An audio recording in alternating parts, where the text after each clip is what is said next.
At 70, I thought my worst nights were behind me. 3 hours from home, I was having dinner with my old police partners when my phone flashed with a doorbell alert. I opened the live feed expecting a stray deer. Instead, my daughter was pounding on my front door in the pouring rain. "Dad, open the door." My son-in-law suddenly dragged her toward a waiting car. Then another figure stepped into frame and said something I would never forget. I slowly looked at my former partners and said, "Gentlemen, are you ready for one last hunt? Thank you for being here. It means a great deal to me. Quick question before we start. Where in the world are you watching from? Drop your city or country in the comments. Let's see how far this story travels. Quick note. This story contains fictional elements for entertainment and educational purposes. Any resemblance to actual names or places is coincidental, but what I'm saying here is worth hearing. The bourbon had been sitting in front of me for the better part of 20 minutes. The ice was losing its shape, dissolving slowly into the amber, and I had not touched it once. I couldn't have explained why not then. Some part of me was waiting for something, though I didn't know what. "Conrad." Sherman's voice came across the table like a challenge. "Are you planning to drink that, or are you waiting for it to develop a personality?" I looked up. Sherman Brooks was watching me with the expression he had been refining since 1987, equal parts suspicion and dry amusement, with just enough irritation underneath to let you know he was paying attention. "I'm savoring the anticipation," I said. "You're a strange man, Bellamy. You've always been a strange man. And yet here you are, 11 years running." He pointed his fork at me. "That says more about my judgment than I'd like to admit. My name is Conrad Bellamy. 70 years old, retired for 5 years, and I live in a house at Grove Park in Asheville, North Carolina. A quiet neighborhood, the kind where oak trees line the sidewalks, and your biggest Thursday concern is whether the hardware store closes at 6 or 7. I had been a lead homicide detective for 33 years. I knew better than to trust quiet for too long, but I had gotten comfortable with it anyway. Most days I was grateful for that. The boathouse sits right on the Tennessee riverfront in Chattanooga.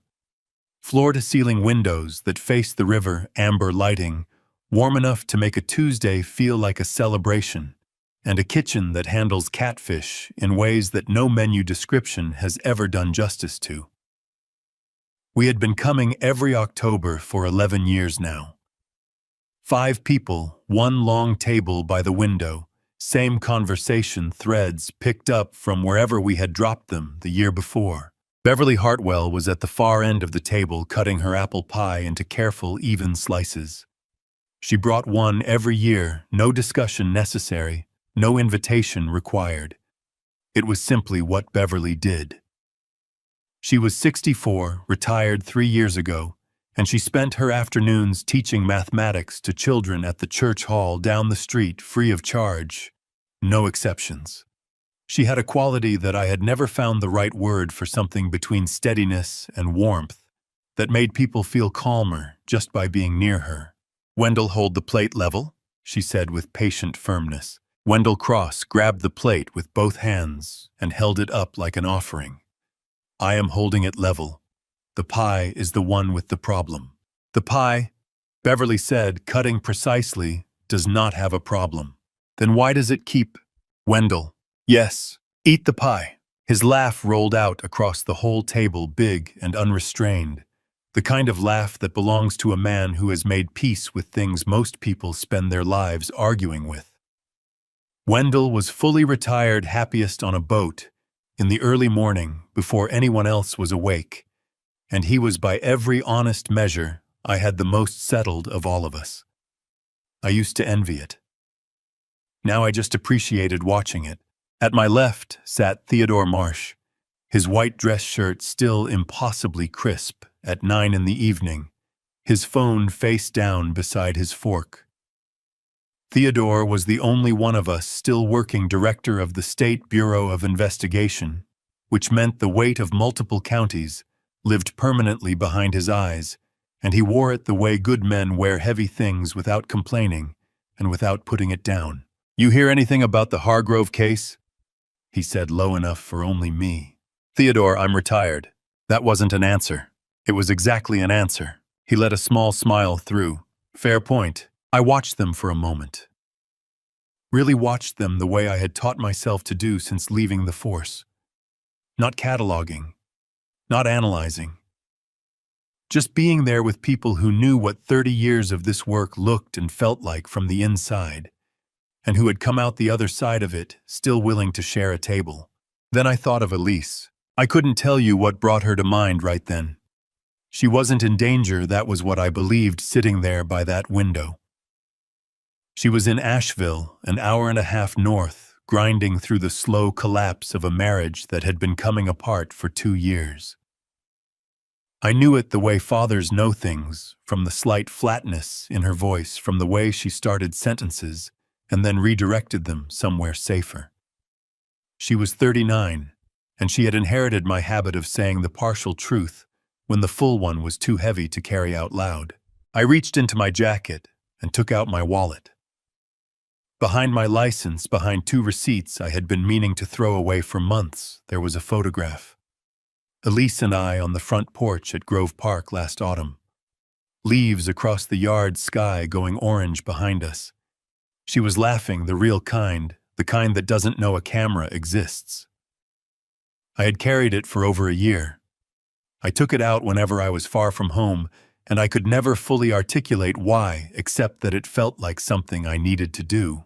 "Every single year," Sherman said quietly, watching me. "Every single year," I agreed and put it away. My phone vibrated in my jacket pocket. Once. Then again. Then a third time, fast and insistent.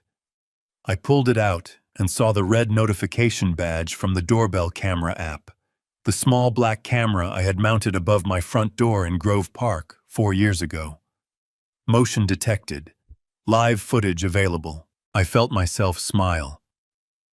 Last week, a deer had walked straight up to my front step and stood there for a full 40 seconds, looking directly into the lens, like it was waiting for an interview.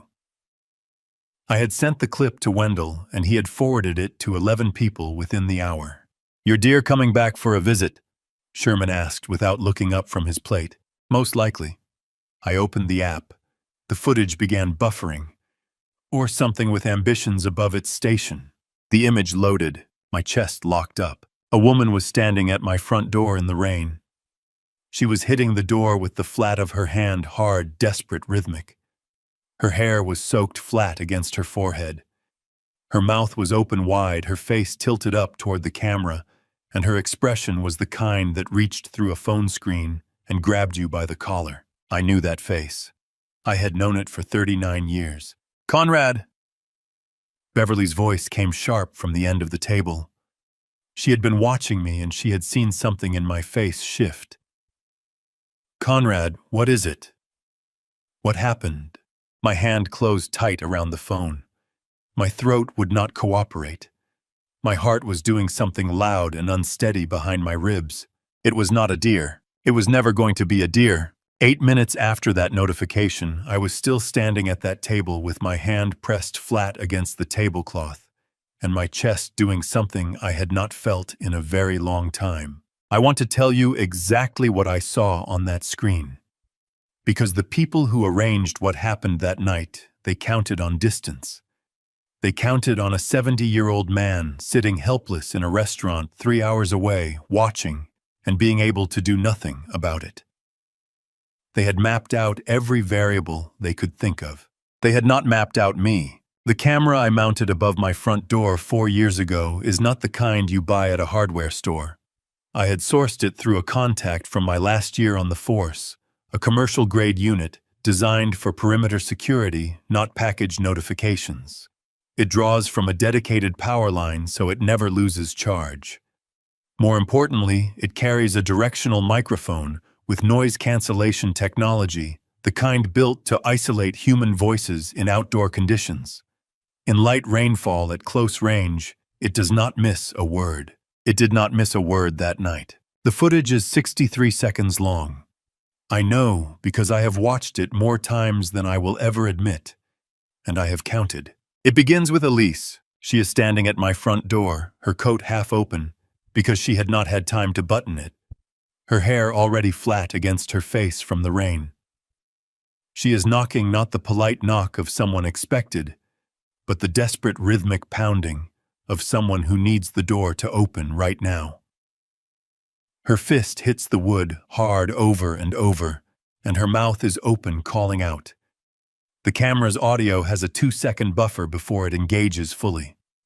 For those first 2 seconds, I have no sound. I have only her face. I have known that face for 39 years. I know every version of it. The concentrated frown when she reads something difficult, the real laugh she cannot control, the careful composure she puts on in rooms full of strangers. I had seen that face afraid twice in her life before that moment. Both times I had been standing right next to her. I was not standing next to her now. Then Garrett stepped out from the far edge of the frame. Garrett Weston, my son-in-law, the man I had watched marry my daughter 6 years ago in a garden ceremony in late September, the man whose handshake I had returned 100 times, came out of the dark at the side of the frame and grabbed Elise by the arm. Not carefully. The kind of grip that does not ask permission. Elise cried out. I could see the cry on her face even before the audio came through, and she spun toward him and fought back with everything she had. She grabbed the doorframe with her free hand and held on her knuckles white against the painted wood, her whole body pulling against his. She would not let go easily. That was my daughter. Garrett pulled harder and she lost the frame. She stumbled sideways off the step, and then the third person walked into the shot. Eugenia Weston, Garrett's mother, the woman who had presided over every Weston family gathering I had attended in 6 years, with the quiet authority of someone who has never once questioned her right to run things, stepped onto my front porch with complete composure. Her coat was long and expensive. In her right hand she held a phone, and she was not using it to call anyone. She was filming.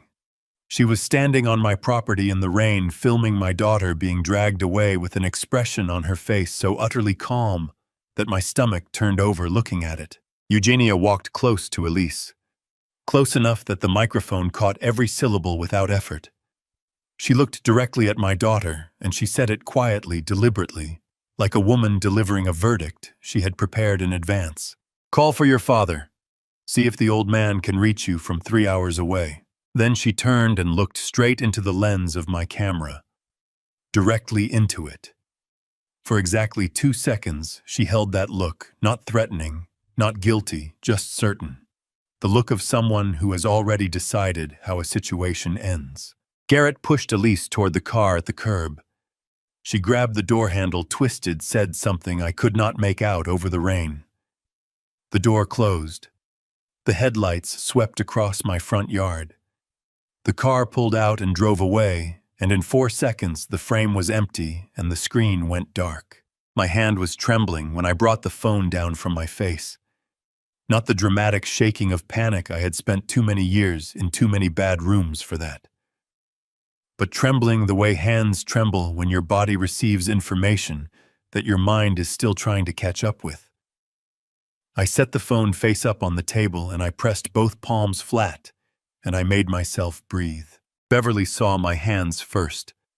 She was out of her chair before the others had even registered that something had shifted, and she put both of her hands over mine and leaned in close and said with a steadiness that cost her something, "Conrad, tell me what I'm looking at."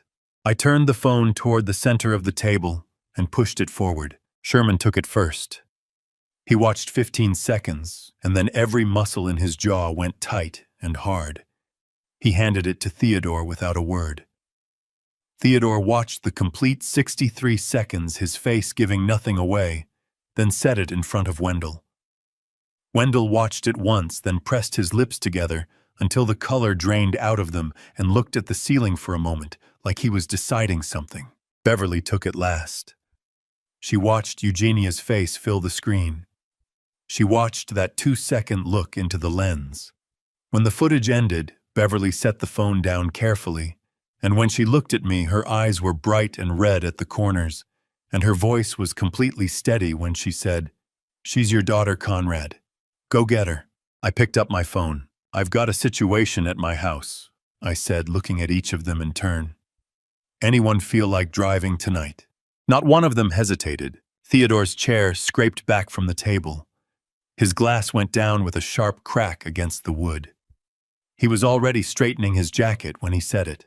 "That," he said, his voice carrying the full weight of his authority, "is exactly all I needed to hear." 14 minutes. That number sat in my chest like a stone as I pushed through the front door of the boathouse and stepped out into the cold. 14 minutes since the notification. 14 minutes since Garrett had shoved my daughter into that car and driven away from my front porch in the rain. Every minute I was standing still was another mile I would need to close later. The parking lot sat right on the riverfront.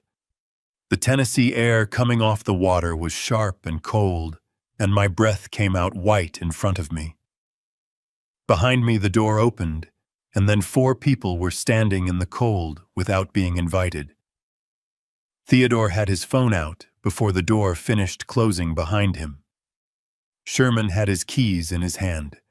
Wendell was pulling his jacket tighter and scanning the lot. Beverly came last. There are people in your life you never have to explain a crisis to.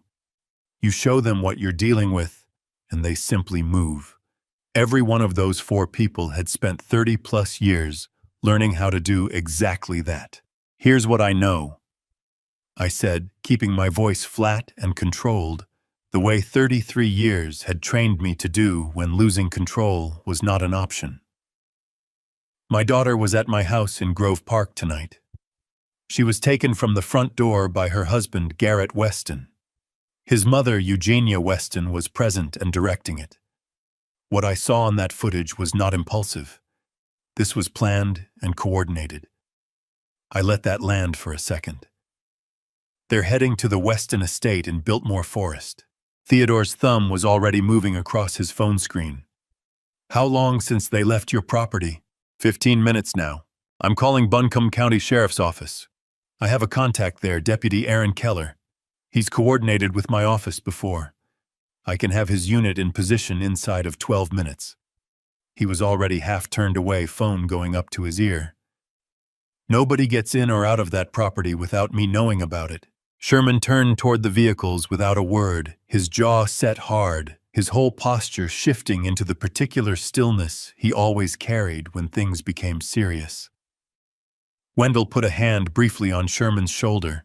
As they walked, a small gesture, the kind that men who have worked dangerous situations together for decades exchange without thinking about it. Beverly stepped directly in front of me before I could move. She was not a tall woman, but she had a way of taking up exactly the space the moment required. She put both hands on my forearms and held on, and when she looked up at me, her eyes were bright and glassy at the edges, and her chin was doing something she was clearly fighting to control. She had been steady through all of it, inside, through the footage, through the table, going quiet through all of it. Now standing outside in the cold, with just the 2 of us for a moment, she let herself feel it. "Conrad Bellamy," she said, and her voice came out rough at the start before she steadied it. "You are going to walk into that house and you are going to bring that girl home. Do you hear me? Beverly, do you hear me?" "Yes," I said. "I hear you." Her grip tightened on my arms for one moment, fierce and sure, and then she let go and stepped back and straightened up, and just like that, Beverly Hartwell was composed again. She nodded once. "Then go," she said. I turned back to Theodore. He had lowered his phone and was looking at me with the particular focused attention that made him the best in the room, in any room he was ever in. "Theodore," I said, "before you make any more calls, there's something you need to know." He waited. 3 weeks ago, Elise called me. The tone of that call, I've spent 33 years listening to people who are frightened and trying not to show it. She had that quality in her voice. She didn't say anything specific. She steered the conversation somewhere safer before anything concrete came out. I held his gaze, but I heard what she wasn't saying. "What did you do?" he asked. The morning after that call, I contacted a supplier I've used through the department before and had a button camera overnight shipped to Elise. It looks exactly like a standard coat button, same diameter, same color, same material. You cannot tell the difference by looking at it or touching it. It records continuously to encrypted cloud storage. I kept my voice even. I mailed it to her with written instructions, and I called her the day she received it and walked her through everything. She knew exactly what it was, exactly what it did, and she made the decision to attach it to her coat herself. Full knowledge, full consent, nothing covert on her end. Theodore closed his eyes briefly. When he opened them, something had shifted behind them. The look of a man who has just been handed a card he didn't know was in the deck. "If she was wearing that coat tonight," he said slowly. "She was. I could see it in the footage. Then we have interior video of everything that happened inside that house." "We have interior video," I confirmed. "We also have something else on her phone, but that becomes relevant later. Right now, you need your people moving." He put his hand on my shoulder for exactly 1 second, brief and firm, and then he stepped back and his phone was at his ear again. And he was talking, his voice carrying the weight of everything that came with his title. Theodore Marsh was director of the State Bureau of Investigation. When he made a call like this one, people did not ask questions. They moved. I started toward Sherman's truck. My phone rang. I pulled it out. Unknown number, no area code I recognized. The kind of call you let go on a normal night. My thumb moved toward the side button to decline it. Then the name appeared on screen. My phone had matched the incoming number against my contacts list. Owen Weston, Garrett's older brother. The quiet one. The one who had sat across from me at 3 different family dinners over 6 years and looked me in the eye every single time without wanting anything from me in return. I had always noticed that. I had always filed it away. I stood between 2 parked cars in the cold Chattanooga air and stared at his name. I almost did not answer. I answered on the 4th ring. "Mr. Bellamy." The voice on the other end was quieter than I expected. Not soft, but careful, like someone who had thought through every word before dialing. "This is Owen Weston, Garrett's brother. I know you have no reason to trust me right now. I need you to hear me out anyway." In 6 years of knowing the Weston family, Owen had always been the outlier. Garrett had his mother's ease with authority, and her habit of looking at people as instruments to be used at the right moment. Eugenia operated on calculation, the way the rest of us operate on instinct. But Owen was different in a way I had noticed and never quite named. He was the only member of that family who had ever looked me in the eye at a dinner table without wanting anything from me in return. I had filed that observation away somewhere in the back of my mind, without knowing why. Standing in that cold parking lot, I understood why. "I'm listening," I said. "Talk." I heard him pull in a long breath, the kind you take when you're about to say something out loud for the first time. "Last Sunday evening, I was at my mother's house. I came to drop off some estate paperwork, nothing related to any of this. I wasn't planning to stay." He paused and his voice dropped lower. "I heard them in the study. My mother and Garrett. The door was not fully closed and I heard the plan. All of it." Theodore had moved to stand at my left without me noticing. I did not look at him. "What plan exactly?" I said. "The documents." Owen's voice broke slightly on those 2 words, not for effect, but the way a voice breaks when it is carrying real weight. Forcing Elise to sign over her rights. The timing, the location, the specific detail. He stopped. Tried again. The specific detail about making sure you were far enough away that you would not be able to reach her in time. A short exhale. They talked about it like they were planning a business meeting. Theodore's jaw set hard beside me. I felt it more than I saw it. "Owen," I said, keeping my voice steady. "You heard all of this 1 week ago. Why are you calling me tonight?" The pause that followed was not long. but it was the kind of pause that holds a person's complete reckoning with themselves. When he spoke again, his voice had stripped itself down to something honest and raw. Because I told myself she wouldn't go through with it. I told myself Garrett would pull back at the last moment, that my mother was posturing, that this was the kind of threat that dissolves when it hits reality. He breathed. I was wrong about all of it, and I knew I was wrong about all of it, and I told myself the story anyway, because it was easier than making the call that I should have made 7 days ago. His voice cracked fully then, and he let it. I am not calling you to be forgiven for that.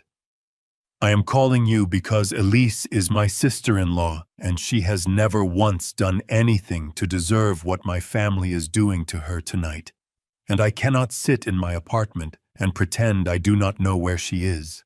I turned slightly away so I could speak without shouting over the wind coming off the river. Give me the address, I said. He gave it without hesitation, the property name and full street address, a specific estate in Biltmore Forest on the south side of Asheville. The kind of address where old money sits behind stone walls and iron gates and has never needed to explain itself to anyone. He spoke it clearly and then added, the entrance gate uses a 6-digit code. The current code, and he read off 6 numbers slow and precise. Theodore already had his phone raised. He was typing before Owen reached the 3rd digit. Is there exterior security beyond the gate? I asked. One camera above the front door pointing at the entry steps. Nothing else on the perimeter. My mother always said the neighborhood itself was protection enough. A short hollow sound that was not quite a laugh. She designed that house to keep things in, not to worry about what came from outside. Theodore tapped my arm once he had the information he needed and was already sending it. I gave him a short nod. Owen. I kept my voice level. Do not call anyone in your family. Do not send any messages to Garrett or your mother or anyone connected to them. Do not leave wherever you are right now. I will be in contact when we know more. Can you do that? Yes. His voice had gone quiet again, stripped back to something simple. Mr. Bellamy, I almost didn't make this call. I want you to know that because you should understand what you are walking into. My family is very good at making what they have done look like something else entirely. I have 63 seconds of footage that isn't interested in how things look, I said. Stay by your phone. I ended the call. 20 minutes had passed since the notification. At the speed Garrett would be driving, Elise had covered close to 20 miles since leaving Grove Park. She was already deep into Buncombe County, possibly already through the gate at Biltmore Forest. Every second I stayed standing in this parking lot was a second I was not closing that distance.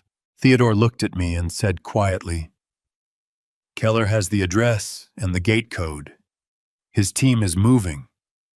He paused. That brother made the right call. Late, but he made it. Late and right still counts, I said. From across the lot, Sherman's window came down. The truck engine was already running. Conrad. His voice was flat and direct and left no room for discussion. We need to go, right now. I was already moving. Sherman had the truck in motion before I finished pulling the door shut. I had driven the stretch between Chattanooga and Asheville more times than I could account for in 33 years.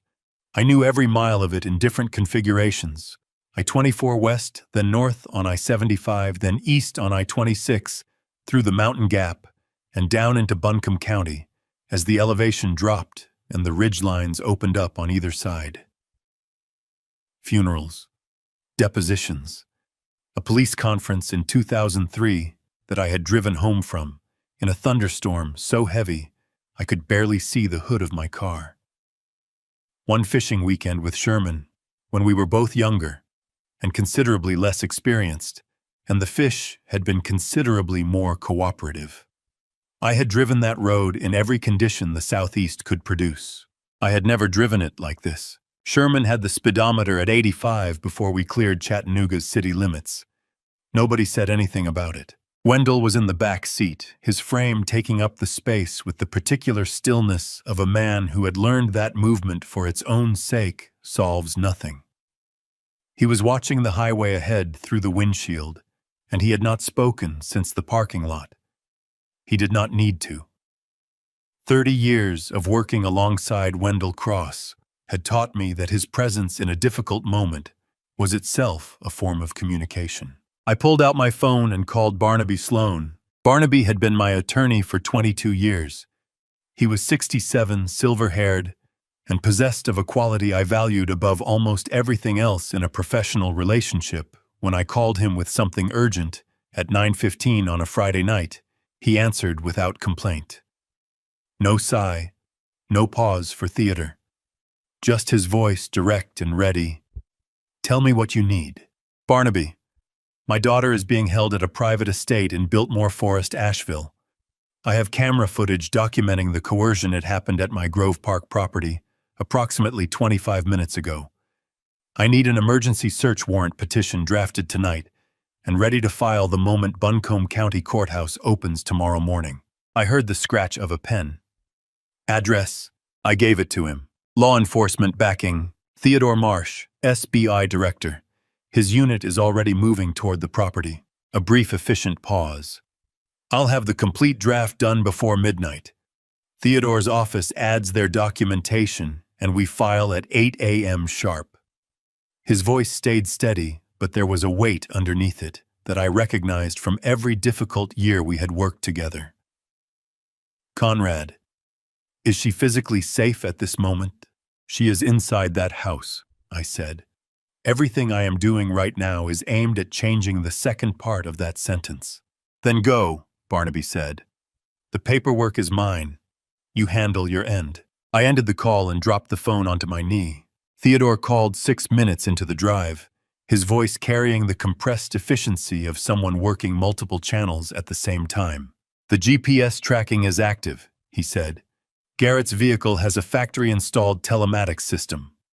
Under exigent circumstances, documented risk of immediate harm to a person, I requested an emergency judicial order from a North Carolina District Court duty judge on call tonight. He authorized it by phone 9 minutes ago. The manufacturer provided real-time location data under that order. He paused. Conrad, the dot has stopped moving. It stopped 4 minutes ago. Every muscle in my shoulders went rigid. Biltmore Forest, I said. Exact property. The address Owen gave us. She is there. Theodore's voice held steady, but I could hear the controlled effort behind it. Garrett's car has not moved. She's inside. I turned to Sherman. He had heard enough.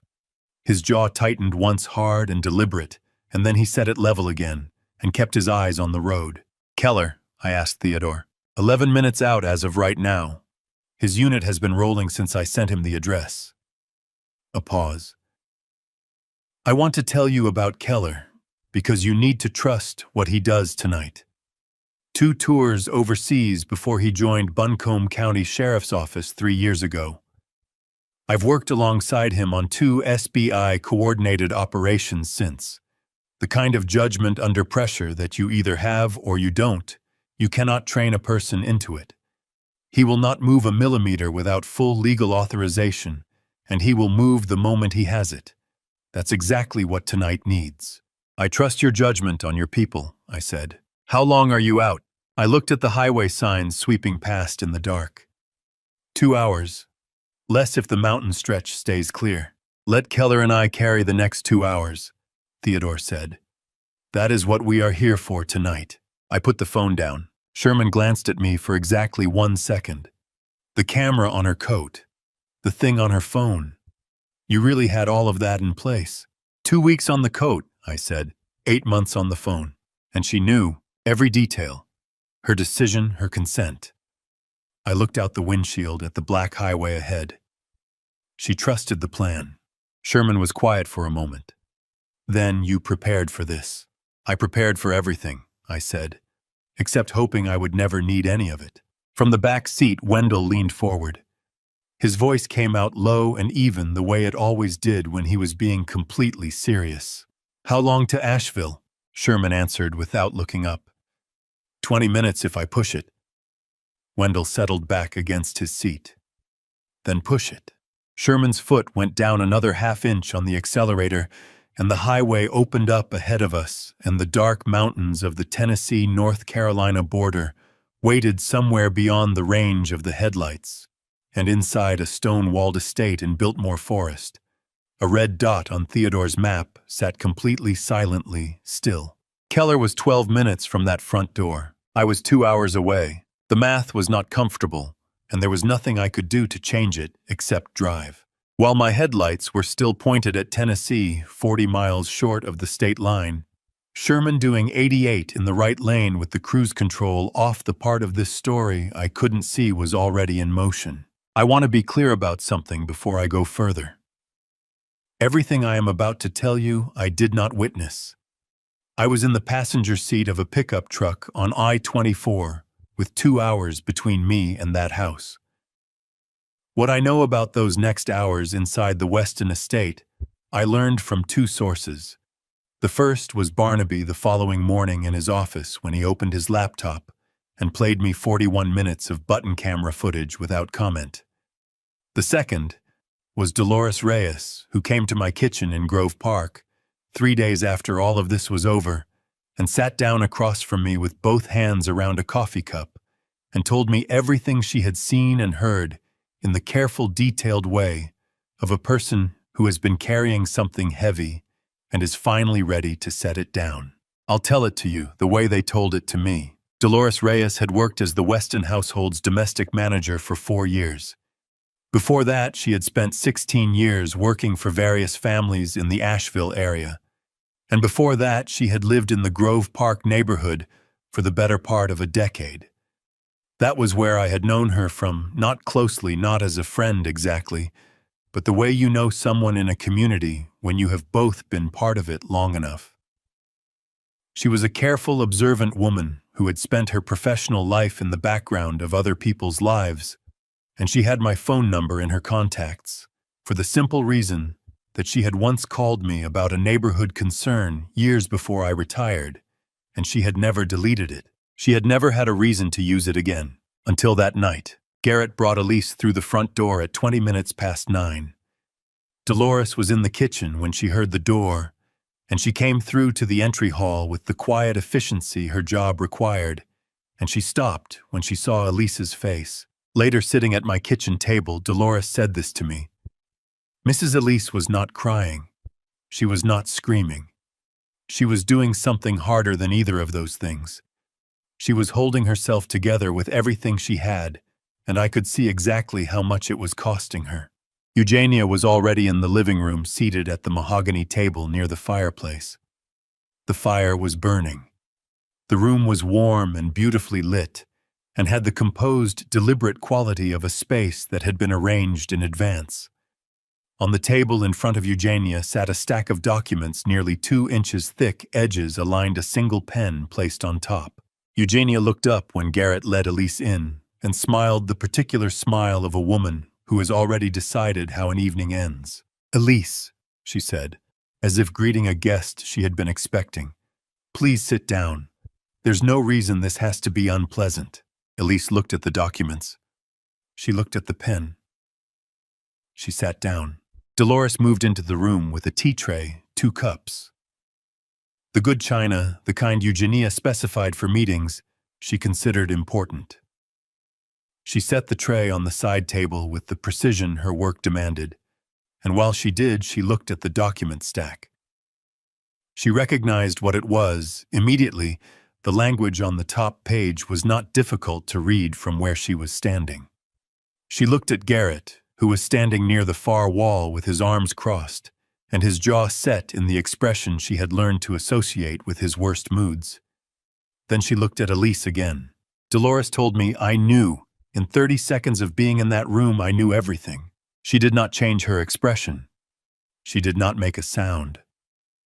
She finished placing the cups and straightened the tray with the same unhurried care she always showed, and then she walked back out of the room and into the hallway, and she pulled the door nearly closed behind her. In the dark of the hallway, her hands were shaking so badly She dropped her phone the first time she reached for it. She picked it up from the floor. She opened her contacts. She found my name, Conrad Bellamy, filed under a section of her phone she had not opened in years. She typed 2 words and sent them before she could convince herself not to. "She's here." Back in the living room, Eugenia was explaining the documents with the smooth, practiced cadence of someone who had rehearsed the speech multiple times. Each page dealt with a different element of the marital estate, property rights, financial accounts, the dissolution of Elise's standing in several investments that Garrett had established during the marriage.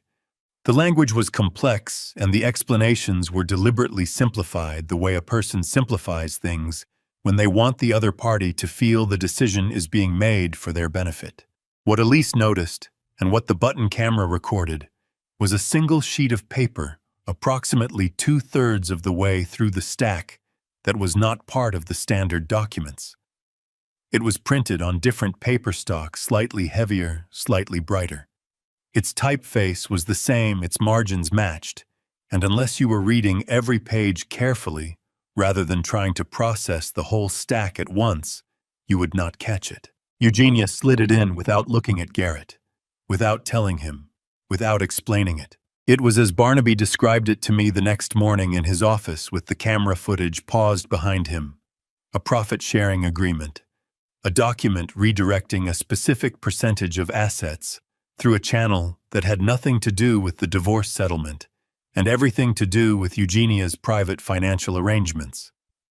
A document she had drafted herself for herself and tucked into the stack with the confidence of a woman who had never once been caught doing anything wrong. She was too certain of the outcome to understand what she had just handed us. "Sign it," Eugenia said, placing the pen on the table directly in front of Elise. Her voice was still pleasant, still controlled, but the instruction underneath it was not a request. "All of it. Tonight. And we can all move forward like civilized people." Elise looked at the pen. Then my phone lit up on the center console of Sherman's truck. A text notification. Unknown number, except my phone recognized it from my contacts. 2 words on the screen. I read them. Then I turned the phone and held it toward Theodore's voice on the speaker. He read them and said nothing for exactly 1 second.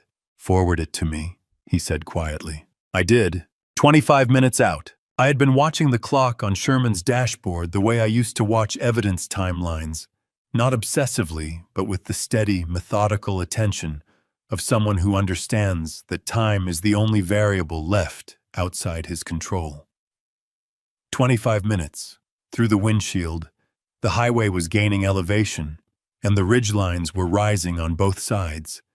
The first faint suggestion of Asheville's ambient glow beginning to bleed into the eastern sky above the peaks. Theodore called at exactly 25 minutes out. "I want to tell you what it sounds like when Theodore Marsh operates at full capacity. Because if you have never heard it, you have missed something worth witnessing. There are people who become louder under pressure, and people who become sharper, and Theodore had always been so far into the second category that the question wasn't even interesting. Listening to him on that phone call through the center console speaker under the engine noise of Sherman's truck, doing 82 on a mountain grade, was like listening to a precision instrument doing exactly what it was designed to do. "Keller has 4 units in position," Theodore said. 2 covering the main estate entrance from the forest road. 2 covering the full rear boundary. There's a creek on the east side and private land buffer on the north. The property has no exit that isn't under observation." He paused for exactly 1 beat. "He is holding, waiting for the word." "The gate code," I said. "Did Keller confirm it? He needs you to read it directly, not from memory, from whatever you wrote it down on." I pulled out my phone and found the note I had typed while Owen was talking, 6 digits written out sequentially. I read them one at a time slowly, with a deliberate pause between each. "That matches," Theodore said. "Keller confirmed the entry protocol." Then, without changing his tone, "Conrad, Barnaby called 5 minutes ago. The warrant, signed, A Buncombe County duty judge reviewed the full probable cause documentation, the camera footage, the GPS data, the text message from Dolores, the voluntary witness statement from Owen, and authorized the emergency search warrant at 10:17 tonight.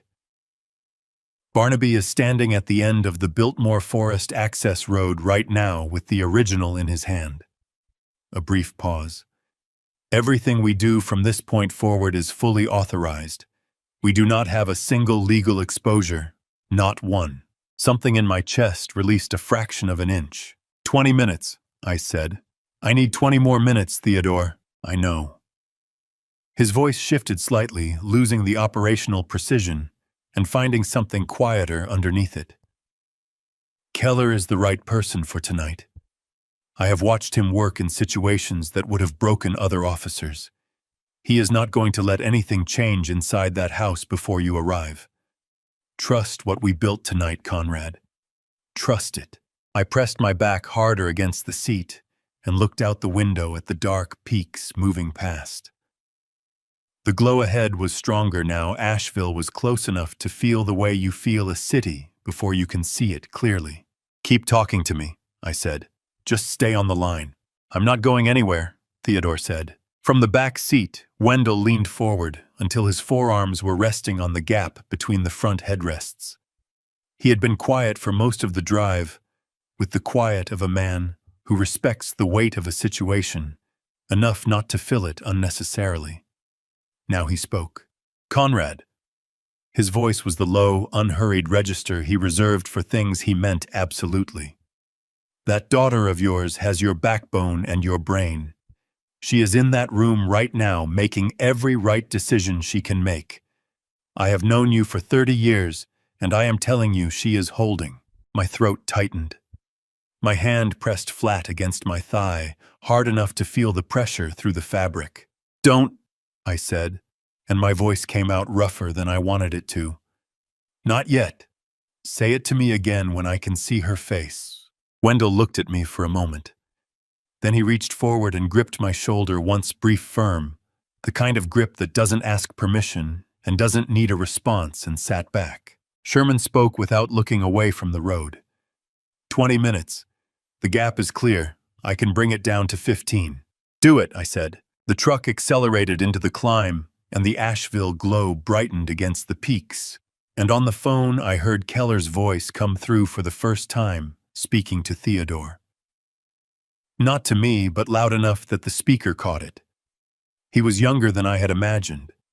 Steady in the specific, earned way of someone who has been in genuinely dangerous situations and learned to operate cleanly in all of them. Unit positions holding, Keller said. No movement from the vehicle inside the gate. Lights on in the front room and what looks like the west-facing study. We are waiting for your signal director. Theodore answered him in the shorthand of two people who have worked together long enough not to waste words, and then came back to me. Everything is in position, he said. Everything except me, I said. Yes, he said. But you are 15 minutes away and closing. That is not the same as not being there. I kept my eyes on the ridgeline, and I thought about the photograph in my wallet, the real laugh, the one that didn't know it was being captured, and I held that in the front of my mind, and I let Sherman drive, and I did not look at the clock again. Inside that house, Eugenia Weston was executing a plan she had spent weeks refining. She had accounted for distance. She had accounted for time. She had accounted for the reaction of a man she had written off as too old and too far away to matter tonight. She had not accounted for a single button on her daughter-in-law's coat. She had no idea that what she was doing inside that beautiful fire-lit room was the last plan she would ever complete on her own terms. The footage from Elisa's button camera is 41 minutes and 17 seconds long. I watched all of it the following morning in Barnaby's office on the 3rd floor of his building on Merriman Avenue with the door closed and the blinds angled against the early light, and a cup of coffee going cold on the desk beside me that I never touched. Barnaby set up the laptop and hit play, and then quietly left the room without asking whether I wanted him to stay. He had known me for 22 years. He knew the answer. I watched it twice. The first thing you notice watching that footage is how calm Elise is. Not the calm of someone who has surrendered to a situation. Something different. Something that costs more and is worth more and is only possible in a person who has decided in advance what they intend to do. I want to tell you what I saw. The button camera was positioned at coat lapel height, angled slightly upward. The living room of the Weston estate filled the frame, the fireplace on the right edge. The mahogany table centered Eugenia's face directly across. The image quality was sharper than I had expected, given the size of the device. Every expression registered clearly in the firelight. Eugenia placed the document stack in front of Elise and said pleasantly, "Take whatever time you need to look through these. It's all quite self-explanatory." Elise pulled the stack toward her and began reading. She read every page. Not skimming reading. Her finger moved along each line, pausing where the language was dense, going back on 2 separate pages to reread passages she had already covered. Across the table, Eugenia's composure began developing a hairline fracture around the edges. She refilled her own glass. She adjusted the position of a coaster twice. She looked at Garrett, who looked at the floor. 3 minutes and 40 seconds into the footage, Eugenia said, "It's not complicated, Elise. The language is standard. You don't need to analyze every clause." Elise did not look up. "I'm being thorough," she said. Her voice was even, completely, almost unnervingly even. "I'm sure you'd want me to understand what I'm signing." Eugenia's smile stayed in place, but something behind her eyes recalibrated. Watching it the next morning, I pressed pause on that exchange and sat with it for a moment.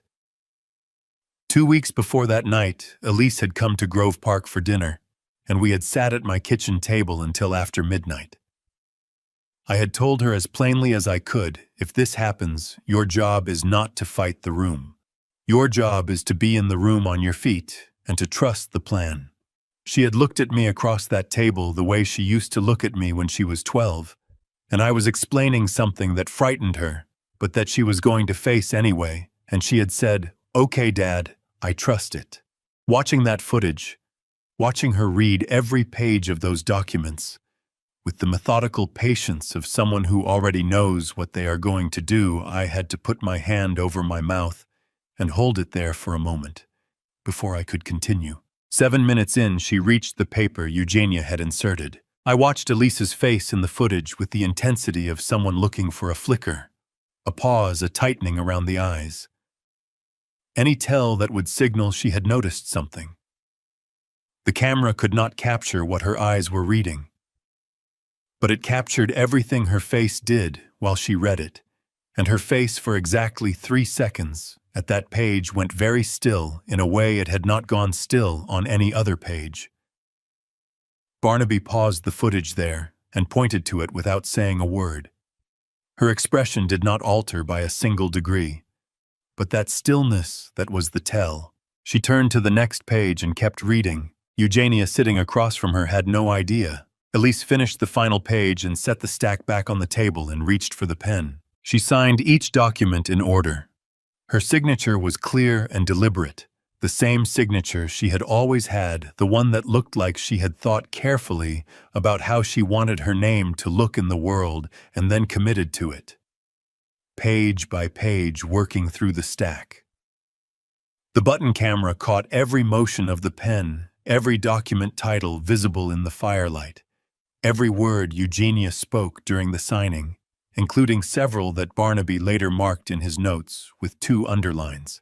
When the last page was signed, Elise placed the pen parallel to the stack and looked across the table at Eugenia. She did not look away. She did not smile. She raised her chin the smallest fraction of an inch, a movement so subtle that Eugenia clearly did not register it for what it was, and held Eugenia's gaze with the steady, patient quality of someone who knows something the other person does not, and has decided to let them keep not knowing it for exactly as long as necessary. Eugenia lifted her glass and tilted it slightly toward Elise in a gesture of private celebration. The firelight caught the glass, and the satisfied pull of her expression and the button camera recorded all of it in perfect detail.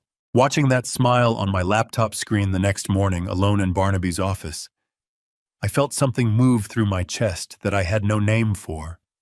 Not anger, though anger was there. Something older and quieter than anger. You have absolutely no idea what you just did. Then the footage moved to the next thing, and I leaned forward. Garrett had shifted his position near the wall. His eyes had dropped to Elise's handbag on the side chair. The corner of her phone was visible, the screen dimly active. His head tilted a fraction. His eyes narrowed. His hand came off the wall. He started moving toward the chair. We're halfway through, and what's coming next is the part nobody saw coming. Before I go any further, drop the number 9 in the comments. That's all I need. Just let me know you're still here. A quick note. The story ahead includes some fictional elements added for entertainment and educational purposes. Any resemblance to actual names or settings is coincidental, but what this story is teaching you is worth staying for. If that's not for you, this is a good place to stop. We were sitting on the front porch at Grove Park on a Saturday morning, 2 weeks after everything. October had turned cold enough that Elise had brought 2 mugs of coffee out, and we were both wrapped in the same wool blanket she used to drag around the house when she was 12 years old, and had never quite gotten over the habit of. 2 weeks after everything was an imprecise way of describing a precise thing. The charges had been filed. Attorneys had been retained. The particular silence of waiting had set in. She put her mug down on the railing and said, "Dad, I need to tell you what I did in that room, the part you couldn't see from the footage." I told her to go ahead, so what I am about to tell you is in her words or as close to her words as I can hold on to, because I have gone over that conversation many times in the months since, and I do not want to get any of it wrong. The accuracy matters.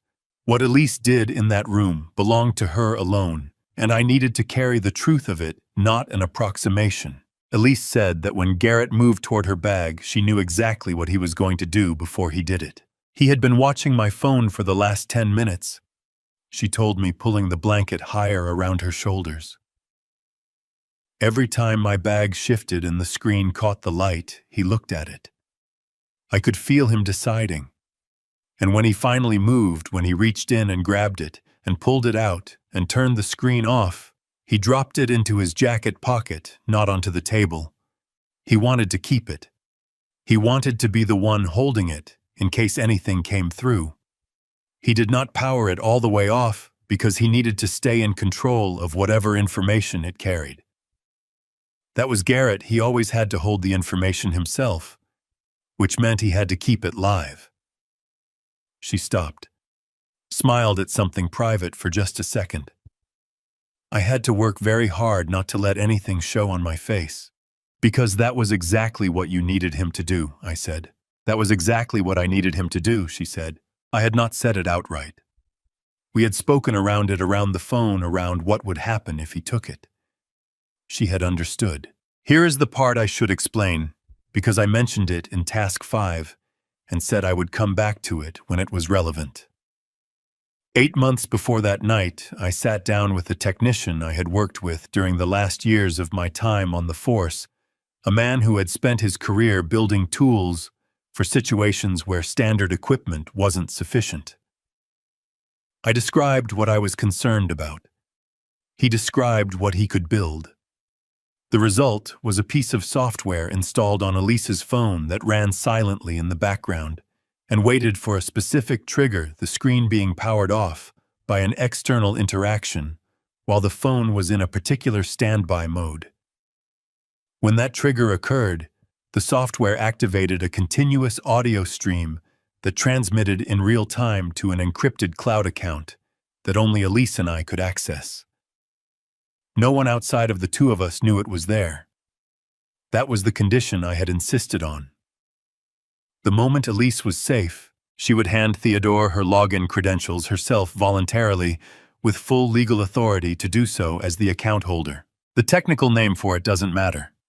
What matters is what it did. The moment Garrett turned off Elise's screen and dropped the phone into his jacket pocket, the recording began. Elise said, I sat very still. I kept my hands in my lap. Eugenia was looking at me like I was already finished, like the whole thing was over, and she had won cleanly, and I let her look at me that way. I let her believe it. I heard her say this and understood for the first time what it had cost her to sit in that chair and do exactly nothing. Across the table, Eugenia relaxed visibly once the phone was out of sight. She set her glass down and turned to Garrett, with the easy confidence of someone who no longer needs to maintain a performance. Her posture changed. The pleasant social mask she had been wearing for the previous 40 minutes slipped into something more honest and considerably less warm. Every word spoken in that room from that moment forward was already being transmitted in real time. Eugenia did not know this. Garrett did not know it. Only Elise knew. Well, Eugenia said, that went smoothly. Garrett looked at Elise. Better than I expected. Eugenia began talking about next steps, processing the documents through their attorney, ensuring the filing was handled before the weekend was out, reviewing several other financial instruments that the signed papers had now unlocked access to. She spoke the way people speak when they believe a room contains only allies. Then she said something else. Elise told me that she had been bracing herself for something. Some version of gloating. Some version of the satisfaction that Eugenia had clearly been building toward all evening. What she did not expect was the specific sentence that came out. Eugenia said clearly and with unmistakable certainty, "By morning, everything Bellamy built will belong to us." I had read this sentence in the transcript Theodore sent me. Hearing Elise say it on the porch 2 weeks later was a different thing. Elise told me she felt her jaw start to tighten and stopped it. She told me her hands folded in her lap curled briefly before she made them open again. She told me that she sat in that chair in Eugenia Weston's firelit living room, and she breathed slowly, and she let them keep talking, and she said nothing, and moved nothing, and gave them absolutely nothing. That, Elise said to me on the porch that Saturday morning, tightening both hands around her mug, was the hardest thing I have ever done in my life. I had asked her to do something very difficult. She had done it without asking me first how hard it would be. That was not a small thing to carry. I looked at my daughter for a moment. My throat was doing something I had not anticipated, and I took a slow drink of coffee and waited for it to pass. "You did everything right," I said, and the words came out rougher than I planned, because there was too much behind them to fit cleanly into a sentence. "I trusted the plan," she said simply. "You told me to." We sat a while after that. The October morning was cold and quiet, and neither of us felt we needed to add anything to it. In Sherman's truck, somewhere in the 30-minute range from Asheville, my phone lit up on the console. Theodore's number. I picked it up before the second ring. "Conrad." His voice was controlled, but underneath the control, there was something that I recognized as the specific frequency of a man who is holding very good news carefully. "The stream is active. We are receiving clean audio from the device. The quality is clear enough to stand in court." I pressed the phone against my ear, and I closed my eyes for exactly 1 second. "Got you," I said. Theodore said Keller is moving to the gate, and at the Biltmore Forest Estate in the dark and quiet of the Asheville night. Deputy Aaron Keller raised his hand and signaled his unit forward, and stepped up to the gate keypad and entered 6 digits from a man named Owen Weston, who had almost not made a phone call. The iron gate swung open without a sound. In Sherman's truck on the mountain highway, I heard only the quiet of the phone feed Keller and his unit moving through the dark toward a house where Elise was sitting in a firelit chair and holding completely still and giving them absolutely nothing. Before I reveal what happened the moment that iron gate swung open, type "ready" in the comments or drop A. I want to know exactly who's still in the room with me right now. A note: before we go further, what comes next contains some fictional elements shaped for entertainment and educational purposes. If this isn't what you came for, you can step away right here, no judgment. But if you're staying, Buckle in. 47 minutes. I know the 40-second count, because I counted it myself. Phone pressed to my ear in the passenger seat of Sherman's truck, eyes fixed on the highway, the mountains of western North Carolina moving past the window in the dark. And somewhere in my head, underneath everything, a clock was running. I did not try to stop it. Counting was something I could do from where I was. Everything else on that stretch of mountain road was not mine to manage. 1, 2, 3. Theodore had patched me into a secondary line connected to Keller's communications channel. I couldn't transmit, it was a one-way feed, but I could hear everything. Every footstep on gravel, every low word between officers. The specific, focused silence of a unit, moving in practiced formation toward an objective. Keller was running a good operation. Theodore had confirmed this for me before we left, and Theodore's assessments had not been wrong in 3 decades. 22, 23, Sherman glanced at me from the driver's seat, and then back at the road, and didn't say anything. Wendell had gone completely still in the back seat, the way he used to go still in the minutes before something happened back when the 4 of us were still young enough to be running toward things instead of coordinating them from a distance. Sherman and Wendell understood this exactly the same way I did. It meant none of us said anything about it. 38, 39, the gravel stopped. Footsteps on stone, a pause. 40, then the knock. 3 sharp raps on a solid front door. The sound of it traveled through the phone feed and sat in my chest like a physical thing. I heard the door open. "Good evening."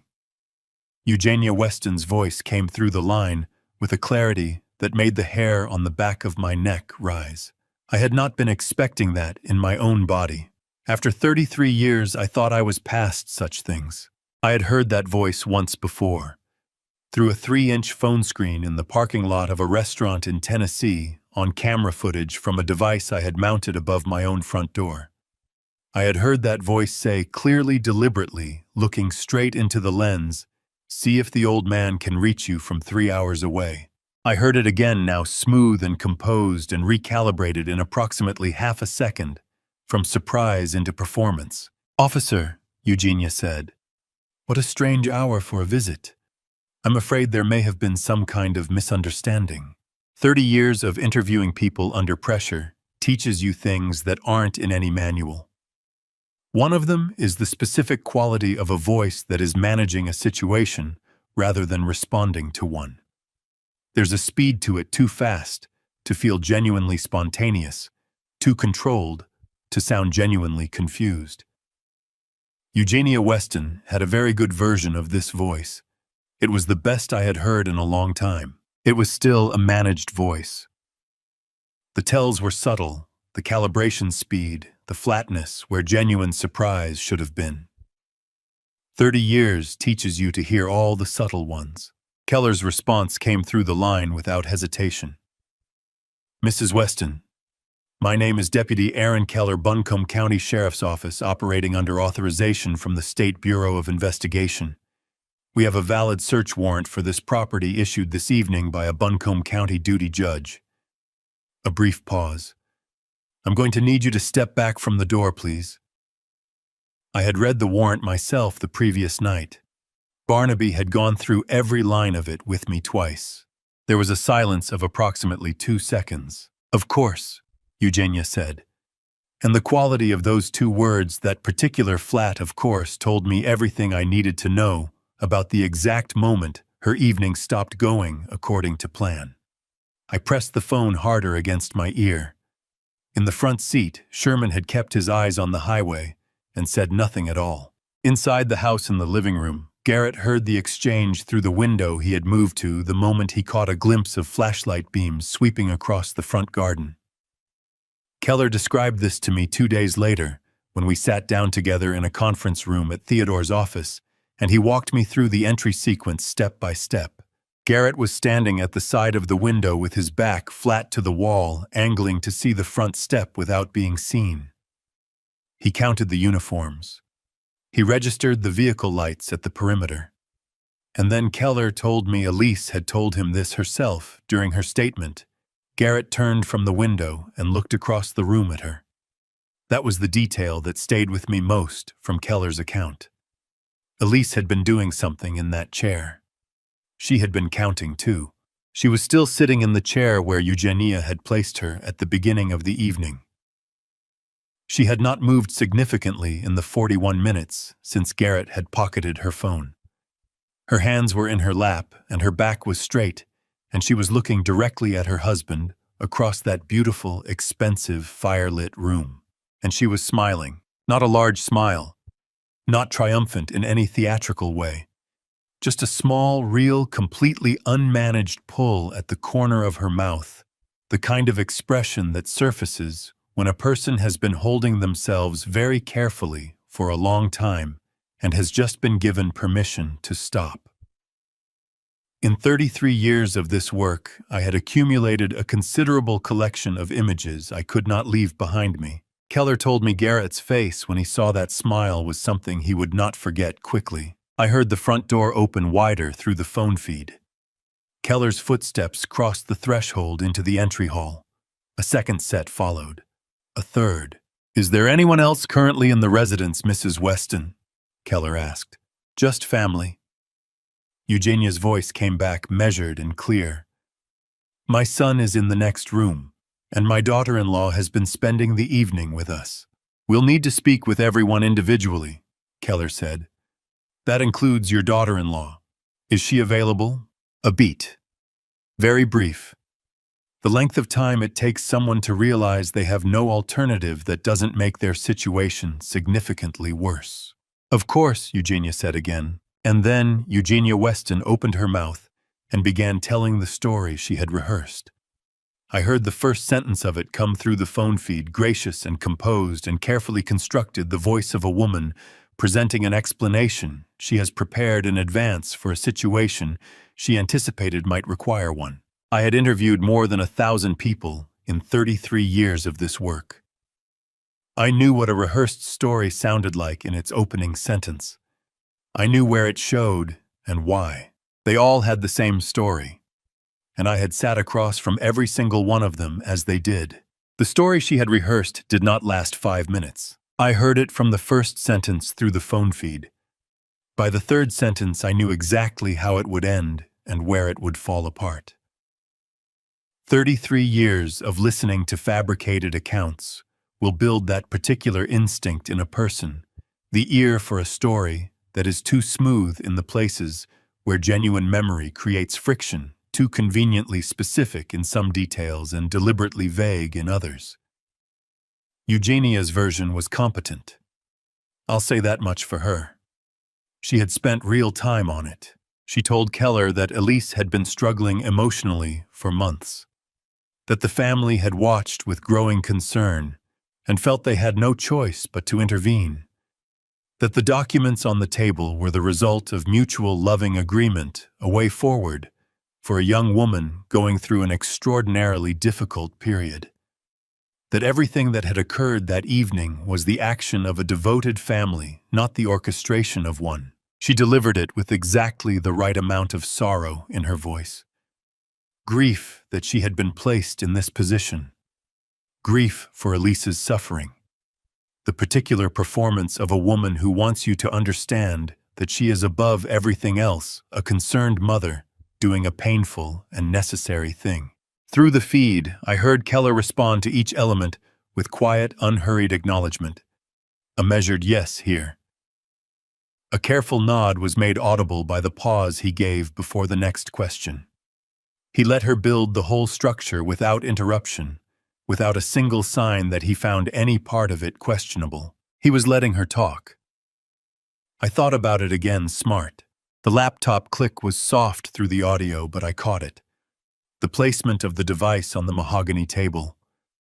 And then the sound I had last heard standing in a restaurant in Tennessee, my own front porch in the rain, coming through a speaker in Eugenia Weston's living room. The audio quality was clean. Her voice was unmistakable. "Call for your father. See if the old man can reach you from 3 hours away." Through the phone feed, I heard the room change. Not a sound, a quality.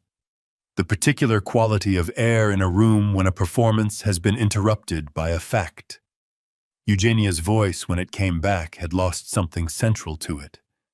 The warmth had been evacuated in the half-second between hearing herself on that recording and understanding what it meant that Keller had it. She was searching for her next position. I could hear her doing it. She did not find it in time.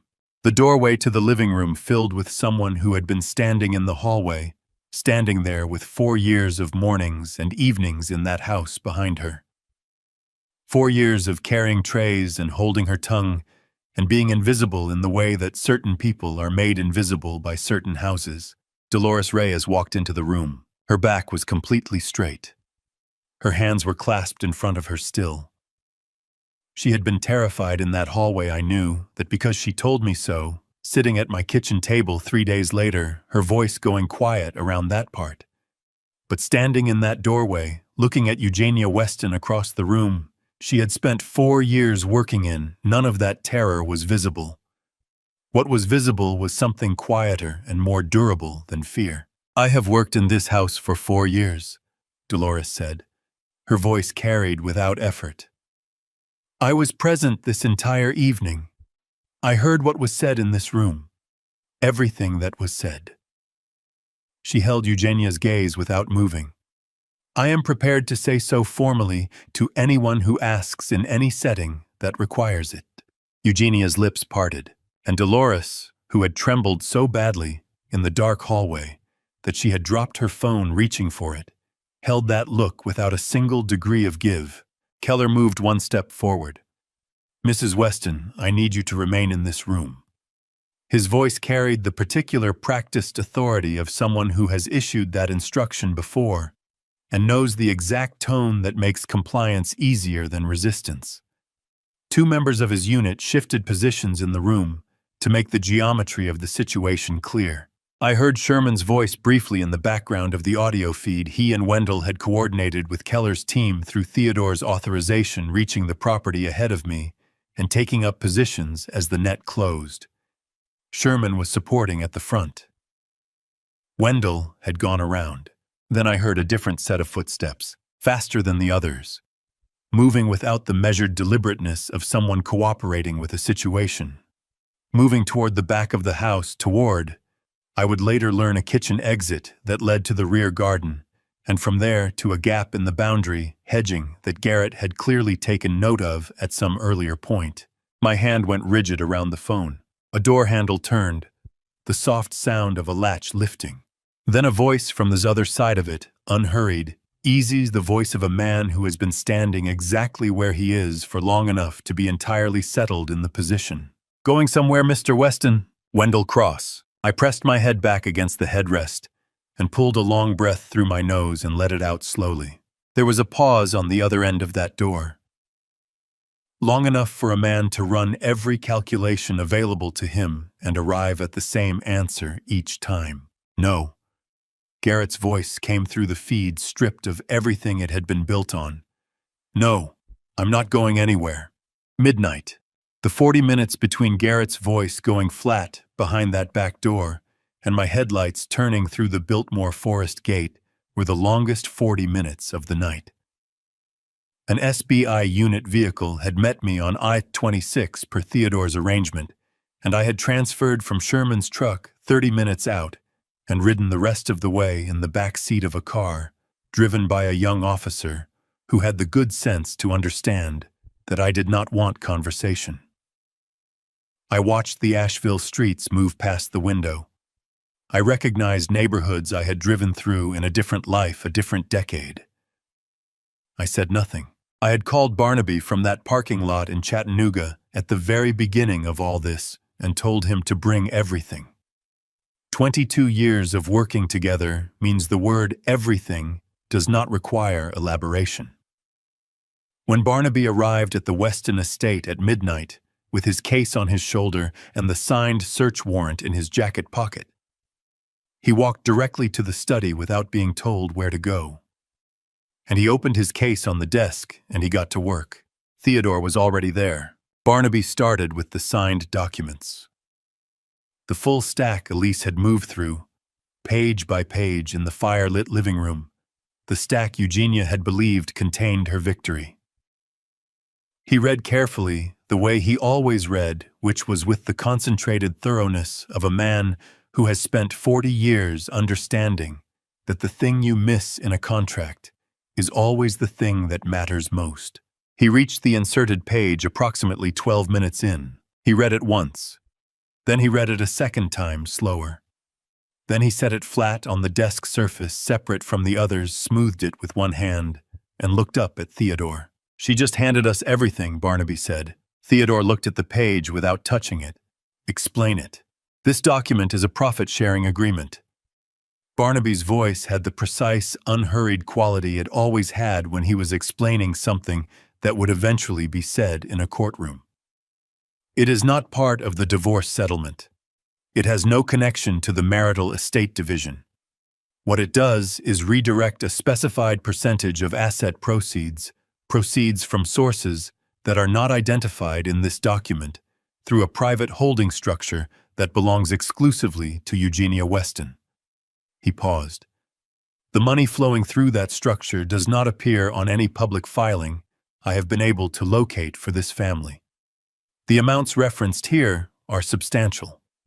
In the state of North Carolina, routing undisclosed financial proceeds through a private holding channel of this type meets the statutory definition of money laundering under NCG 14.118.4. Theodore was quiet for 3 full seconds. "She put this in the stack herself," he said. "Without telling Garrett." "Without telling Garrett," Barnaby confirmed. "She was so certain the documents would disappear into the legal system as part of an uncontested divorce filing that she used Elisa's signature as a cover for her own financial arrangement." He lifted his reading glasses from his nose and set them on the desk. She was too confident to understand what she was creating. From the doorway, Keller spoke. He had been standing there quietly for the last several minutes, which I had not registered until I heard his voice. "Mr. Sloan." The voice-triggered recording transmitted clean through the entire duration. The server received 43 minutes of audio, including the period after Garrett took the phone. He held a tablet toward Barnaby. Our analysts flagged the specific sentence at the 31-minute mark. Barnaby read the timestamp notation on the tablet. "By morning, everything Bellamy built will belong to us." "That's from the audio," Keller said. And approximately 6 minutes after that, Eugenia stated clearly and on recording that they needed to ensure there were no witnesses in a position to contradict the version of events they intended to present. The study was quiet for a moment. It was not silence, but rather the specific density of a room where several people are understanding the same thing at the same time. "Conspiracy to obstruct justice," Barnaby said, and his voice had the careful, definitive quality of someone naming something precisely so it cannot be misunderstood. "That is a felony under NCGS 14.226, combined with the general conspiracy statute under NCGS 14.2.4. On top of the coercion charge and the financial fraud and the money laundering."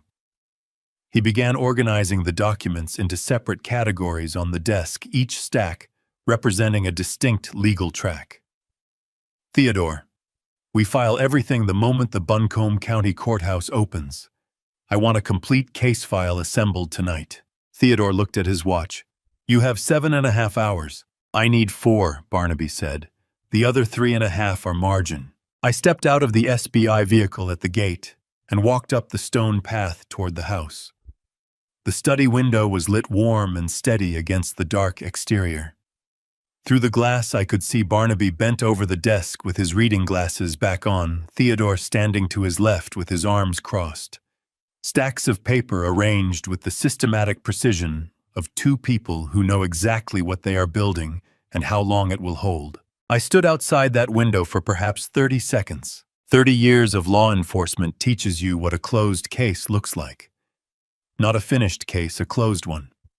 The kind where every element has found its position, and the only direction remaining is forward. I had walked into rooms at the end of investigations before and recognized that quality, the specific, settled certainty of evidence that has nowhere left to go but into a courtroom. That study behind that lit window had it. Barnaby and Theodore were the right people to be inside it right now. I was not the right person. I was the father. There was a difference. I turned from the window, and I walked toward the front door, toward the room on the other side of the house where a warm light was still burning. I had walked through a lot of doors in 33 years of this work. Interrogation rooms, hospital hallways, the front doors of houses where something had already gone irreversibly wrong before I arrived. I had learned to cross most thresholds without letting the weight of what was on the other side reach me until after the professional work was finished. This door was different. This door had my daughter on the other side. The entry hall was occupied but quiet. 2 members of Keller's unit stood near the corridor to the study, writing in their notebooks. Sherman was at the far end of the hall, with his arms folded and his back to the wall, watching the room with the particular economy of a man who has nothing left to do but make sure nothing else goes wrong. He caught my eye when I came through the door. He gave me one slow nod, tilted his head toward the living room. I went. Elise was on the sofa near the fireplace. The fire had burned down to low orange coals, and the room was lit mostly by the floor lamp in the corner, warm and amber, softer than it must have been an hour ago when Eugenia had been arranging this space for a different purpose. Elise was sitting with both feet tucked under her, a cup of tea held in both hands, and she was looking out the window at the garden, where the rain had finally stopped. She looked tired in a way that went deeper than any single night. But she was upright. She was breathing. Keller was in the armchair across from her, leaning forward, with his elbows on his knees, speaking quietly. He had the careful, steady gentleness of someone who has been trained to deliver difficult information to people who have been through difficult things, and he was doing it well. The next several days will involve a formal statement, he was saying. We'll schedule that at a time and place that works for you. Nothing happens tonight that you don't want to happen tonight. Elise nodded. Thank you, she said, and then quieter for being here. Keller straightened slightly. Ma'am, this is exactly where we're supposed to be. Owen came through the front door 10 minutes after I did. I heard him in the entry hall, the hesitation in his footsteps before he appeared in the doorway, a tall man with his brother's coloring and none of his brother's certainty about his right to be in any given room.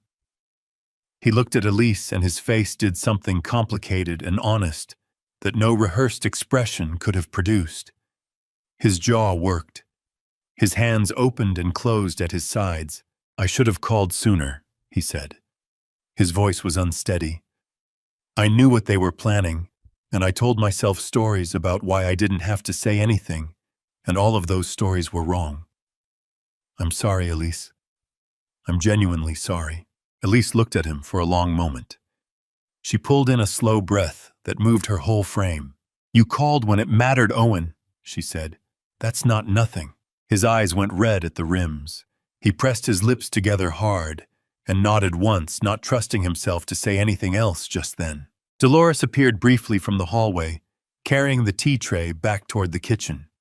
She paused beside the sofa, placed her free hand very lightly on Elise's shoulder for just a moment, and looked at her directly. You were very strong tonight, Dolores said, quiet and plain and without any ornamentation. I want you to know I saw that. Elise reached up and briefly covered Dolores's hand with her own before it lifted away. She didn't have words for it either, but she tried. Thank you, she said, for staying. Dolores nodded once and moved on. Elise turned back to the window.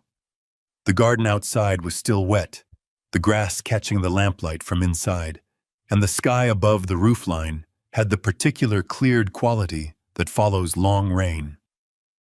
She stared at it for a moment, and then something in her expression shifted, a small quiet surprise. It stopped, she said softly, mostly to herself. I didn't notice it stop. I was in the doorway. She heard me. She turned, and the moment her eyes found mine across that room, the room that Eugenia had set like a stage, and that had become something entirely different. Her face changed in a way that nothing on that footage had captured, and nothing I can fully describe could reproduce. Something came undone in it. The careful, controlled composure that had kept her upright and functional for 3 hours and 41 minutes let go all at once. And what was underneath it was just my daughter, 39 years old, sitting in a stranger's house at midnight, looking at her father. "Dad!" Her voice broke on the word. Both of them, the whole word broke open. I crossed the room. I sat down beside her on the sofa, and I put my hand over hers, and she leaned her head against my shoulder, and I felt her take one long, shuddering breath and let it all the way out. And I closed my eyes and put my other hand against the side of her head, and I held on. From somewhere behind me, Beverly Hartwell, who had driven up from Chattanooga alone, who had known when to stay behind and when she absolutely couldn't, made a sound that she would never in a million years have made in public if she'd had the choice. A small, involuntary break in her breath. She turned immediately toward the window and pressed the back of her hand against her mouth and stood with her back to the room while she recovered herself. 3 hours and 41 minutes. That was how long it took from the moment Eugenia Weston looked into my camera on a rainy October night and told my daughter to call for her father to the moment I sat beside her on that sofa, and she pressed her face into my shoulder and finally let herself cry. 3 hours and 41 minutes. 3 hours ago, Eugenia Weston had looked directly into my camera lens and told my daughter to call for her father. She said it the way people say things they believe cannot be argued with, like a dare. Like the geography was the point, like the 3 hours between us was the answer to any question Elise might think to ask. She had made one miscalculation, and it was not a small one. She had assumed that distance was the same thing as impossibility. I sat on that sofa beside my daughter, and I let 33 years of professional composure do what it always does in the moments after the work is done. I let it dissolve. Slowly. The way snow dissolves when the weather finally decides to cooperate. There was no dramatic moment, no visible breaking. Just the gradual unwinding of the thing I had kept wound tight since the moment that footage appeared on my phone screen in the parking lot of the boathouse. Elise had stopped crying. She was still leaning against my shoulder, her breathing gone quiet and regular, her hands wrapped around the teacup Beverly had pressed on her before disappearing into the kitchen. The fire was almost out. The room, which had been constructed by Eugenia Weston to project power and permanence, felt now like what it was, an expensive and empty stage that had served its final purpose for the night. I looked at the fireplace, the mantel, the painting above it, something modern and large that probably cost more than several months of a working person's salary, and communicated nothing in particular about the people who had chosen it. I looked at the chandelier, dark now, and the long drapes drawn against the night. It was a beautiful room, I said quietly. Not to Elise specifically. To the room itself, maybe. It was built on the wrong foundation. Elise lifted her head slightly. She looked at the room with me for a moment. Then she looked at her father. "You came," she said. Her voice was low and stripped of everything except what she meant by it. I turned to look at her. "I never stopped," I said. She held my gaze for a long moment. Her eyes were still red at the edges, and there were the tracks of old tears on her face that she hadn't bothered to wipe away. And she was 39 years old, and she looked in that moment exactly like the 7-year-old who had once reached for my hand when a thunderstorm got too loud. Not because she needed my protection from it, but because she simply wanted me near. I had not forgotten what that felt like to receive. I had not understood until tonight how much I had been carrying the fear of losing access to it. I reached up and put my hand against the side of her face. She closed her eyes and pressed into it, like someone leaning into warmth. From the kitchen, I could hear Beverly moving the careful sounds of someone performing small tasks, because performing small tasks is the only acceptable substitute for saying things out loud that are too large to say. The clink of a cup being set down, water being run. The particular rhythm of a person who has needed an outlet for their hands because their chest is too full to hold still. Beverly Hartwell had driven 2 hours alone from Chattanooga. She had not announced she was coming, and she had not asked permission. When I looked up sometime around midnight, and she had simply been there in the doorway, with her coat still on, and her keys in her hand, I had understood immediately. There are people who show up. Beverly had always been one of them. She appeared briefly in the living room doorway, now holding 2 fresh cups of tea, and she placed one on the table beside me, without looking at my face. She looked at Elise instead, and whatever she saw there made her square her shoulders and set her jaw in the way she did when she was refusing to allow herself the luxury of falling apart in front of someone who needed her to stay assembled. "The other one is for you," she told Elise. "Drink it this time." Elise reached for it with both hands. "Yes, ma'am." Beverly turned away quickly. But not before I caught the brightness in her eyes that she would have denied with considerable force if anyone had mentioned it. I sat in that room with my daughter for a while after that. The house moved around us, footsteps in other rooms. Keller's voice in the hallway, the low murmur of Theodore on the phone somewhere. The careful and methodical sounds of a case being assembled by people who were very good at assembling cases.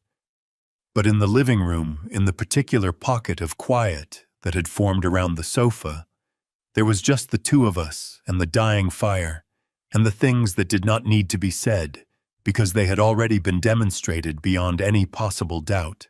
The knock on the living room door came at 12:37. "Mr. Bellamy." The voice was quiet and professional and careful in the specific way of someone trained to enter rooms where people have been through something. "I'm Dr. Patricia Howe. I've been coordinated through the SBI's Victim Services Program." A brief pause. "I'm here to check on your daughter if she's willing." I looked at Elise. She straightened slightly, pulled in a breath. "Yes," she said. "Come in." I stood open the door for Dr. Howe and stepped back to give her the room.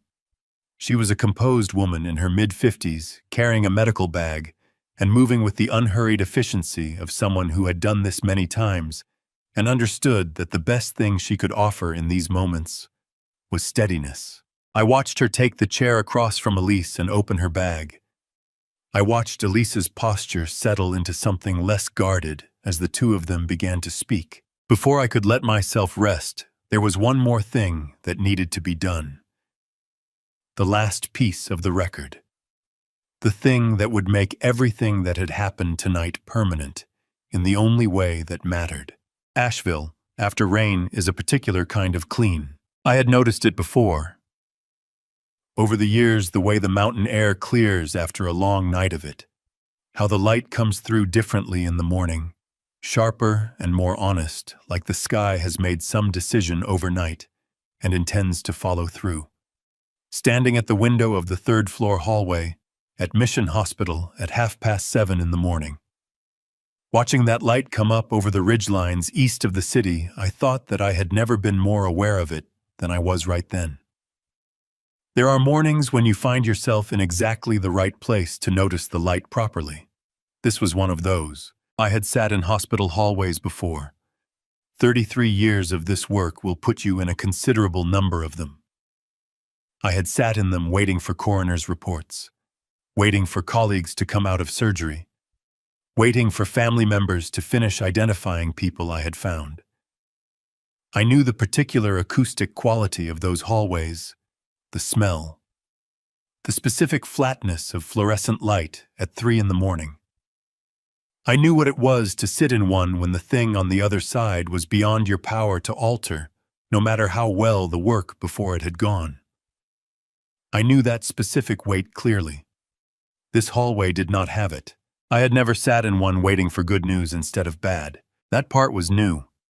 It was the best new thing I had experienced in a long time. I held on to that particular awareness carefully, the way you hold something you are not fully certain you have earned yet, but are not prepared to release. Dr. Howe had completed her examination at 2:30 in the morning and documented everything with the meticulous precision that her field required. The report covered the bruising on Elise's left forearm, the result of Garrett's grip in the rain at my front door, captured in the camera footage, and now confirmed by physical examination with photographs, measurements, and medical notation. The language in the report was clinical and specific, the way legal language needs to be to survive the scrutiny it will receive in a courtroom. I had read a great many forensic medical reports across 33 years of this work, and I knew precisely what this particular one was worth. Barnaby received it at 6:45 when Dr. Howe emailed the completed document from her tablet in the family consultation room where she had been writing for the previous hour. He read it at the small table in the corner of the hallway, with his reading glasses on and his coffee going cold beside him. And when he finished, he closed the laptop with a quiet, definitive click. "That's everything," he said. Not the everything of someone relieved to be done. The everything of someone who has just confirmed that a structure is exactly as sound as he designed it to be. 22 years working together had taught me what that word meant in each of its different registers when Barnaby used it. This version meant finished in the complete sense. Nothing missing, nothing to add, nothing left to question. Theodore arrived at 7 o'clock from a brief stop at his own office to collect final documentation from the SBI operation overnight. He looked like a man who had not slept, which he hadn't, and like a man who had decided some time ago that this did not significantly matter, which he had. Eugenia Weston and Garrett Weston were formally arrested at 2:14 this morning, he said, on initial charges of criminal coercion and financial fraud, pending the additional charges from Barnaby's filing this morning. They are currently at Buncombe County Detention Center, awaiting a bail hearing. He looked at Barnaby. "What time are you filing?" "The moment the clerk's office opens," Barnaby said. 8 a.m. Theodore checked his watch. 41 minutes. "I know," Barnaby said. The hallway absorbed that exchange without ceremony. Two men at the end of a long night, confirming that a sequence of events had reached its destination. I had been present at the close of many cases. This one felt different from all of them. I left them to it, and walked back down the hallway to the vending machine.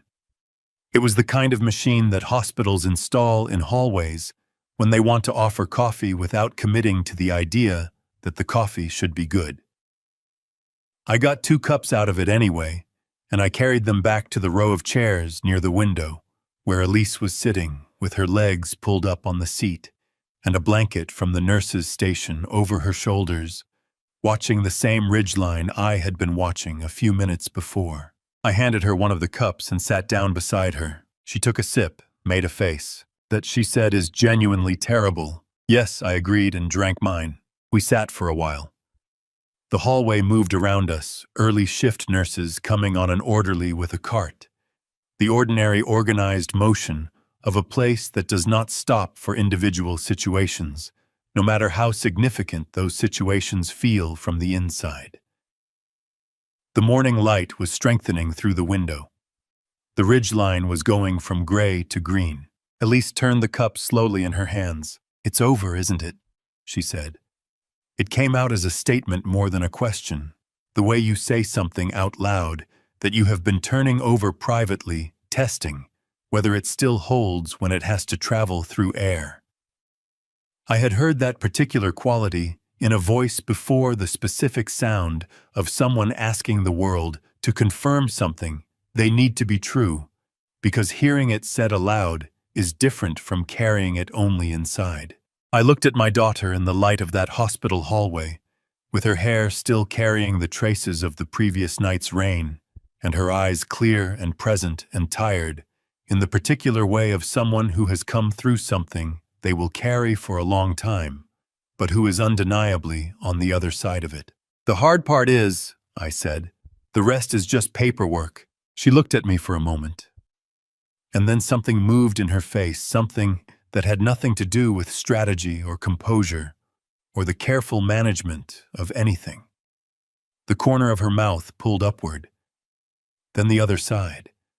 And then she laughed, quiet and tired and small, the laugh of someone who has been serious for so many hours that their face has nearly forgotten how to do the other thing. It lasted about 4 seconds. It was the most genuine thing I had heard all night. I thought that one. That is the one I am going to carry. Not the recording or the warrant or the footage or the fraudulent document Barnaby had lifted from the stack with careful fingers. All of those things had done their work. But they were what I had built from a distance of 3 hours. The thing I had driven those hours to reach was sitting beside me drinking terrible coffee from a vending machine. Barnaby appeared at the end of the hallway at 7:43, coat on, briefcase in hand, phone to his ear. He lowered the phone when he reached us. Eugenia's attorney arrived at the detention center 20 minutes ago, he said, requesting access to their client. I looked up. Let them, I said. Barnaby tilted his head slightly. It begins. I looked back at my daughter watching the ridgeline go from gray to gold in the morning light of a new Asheville day. She was still holding the coffee cup with both hands, and something in her face had settled into a quality I recognized, the particular steadiness of a person who has come through something very large and found the ground still solidly there beneath her feet. I set my empty cup on the windowsill and looked out at the Asheville sky, fully blue now, the mountains sharp and clear after a night of rain. Somewhere across the city, in a quiet street in Grove Park, a small black camera above my front door was blinking its green light at nothing in particular, watching an empty porch the way it always did, doing exactly what it had been built to do. It began last night, I said. This is just where it gets official. Barnaby nodded once, picked up his briefcase, and walked back down the hallway.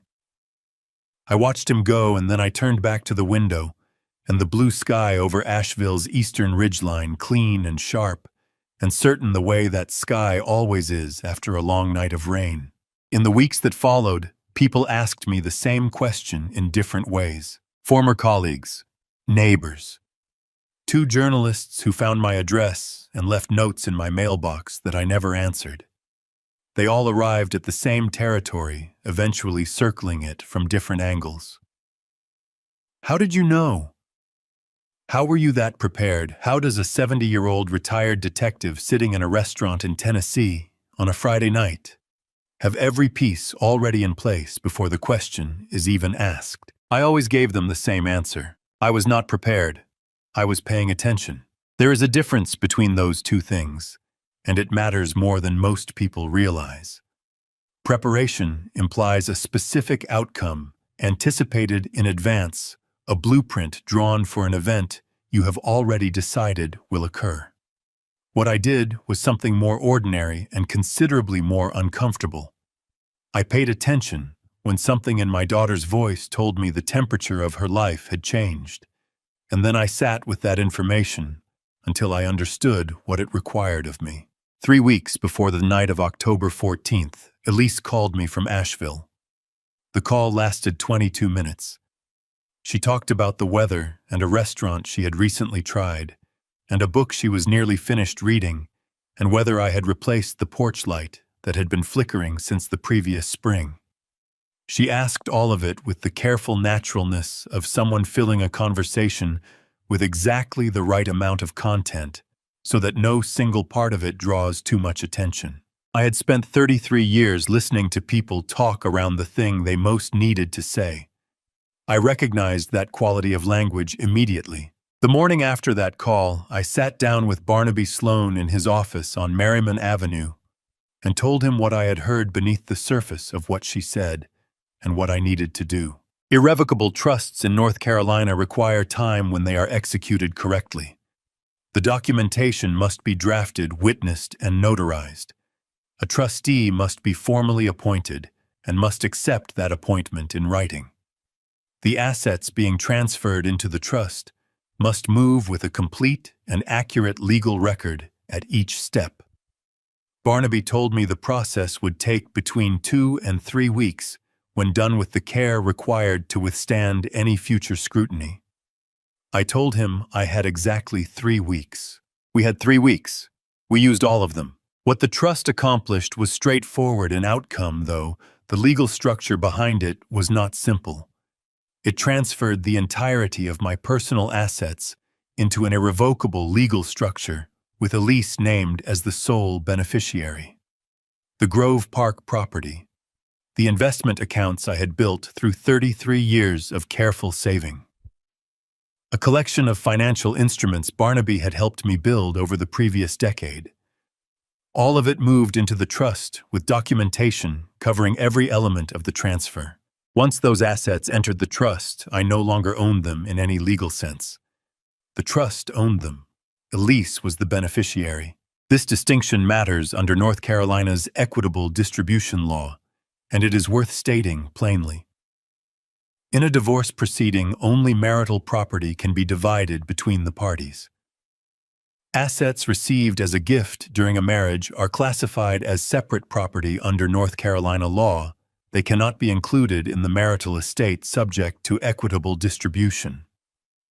The assets in the trust were a gift from me to Elise as the named beneficiary.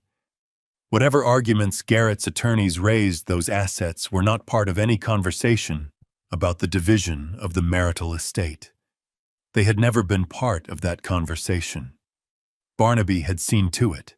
Nothing to divide, he told me 2 weeks after that night, sitting across from me in his office with the document stacks organized between us.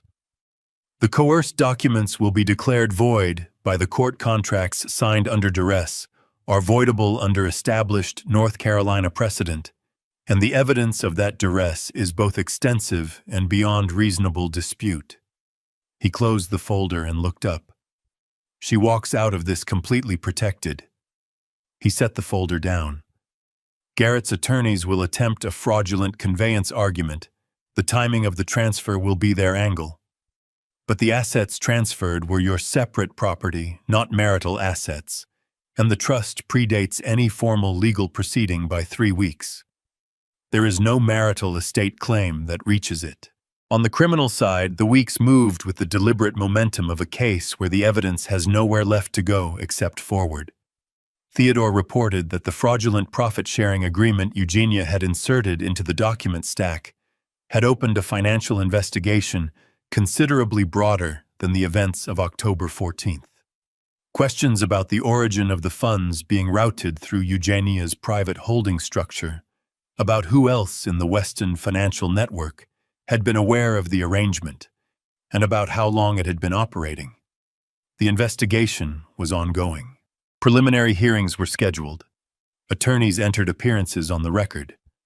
The machinery of the criminal justice system, which moves at its own necessary pace regardless of urgency from any direction, began its work.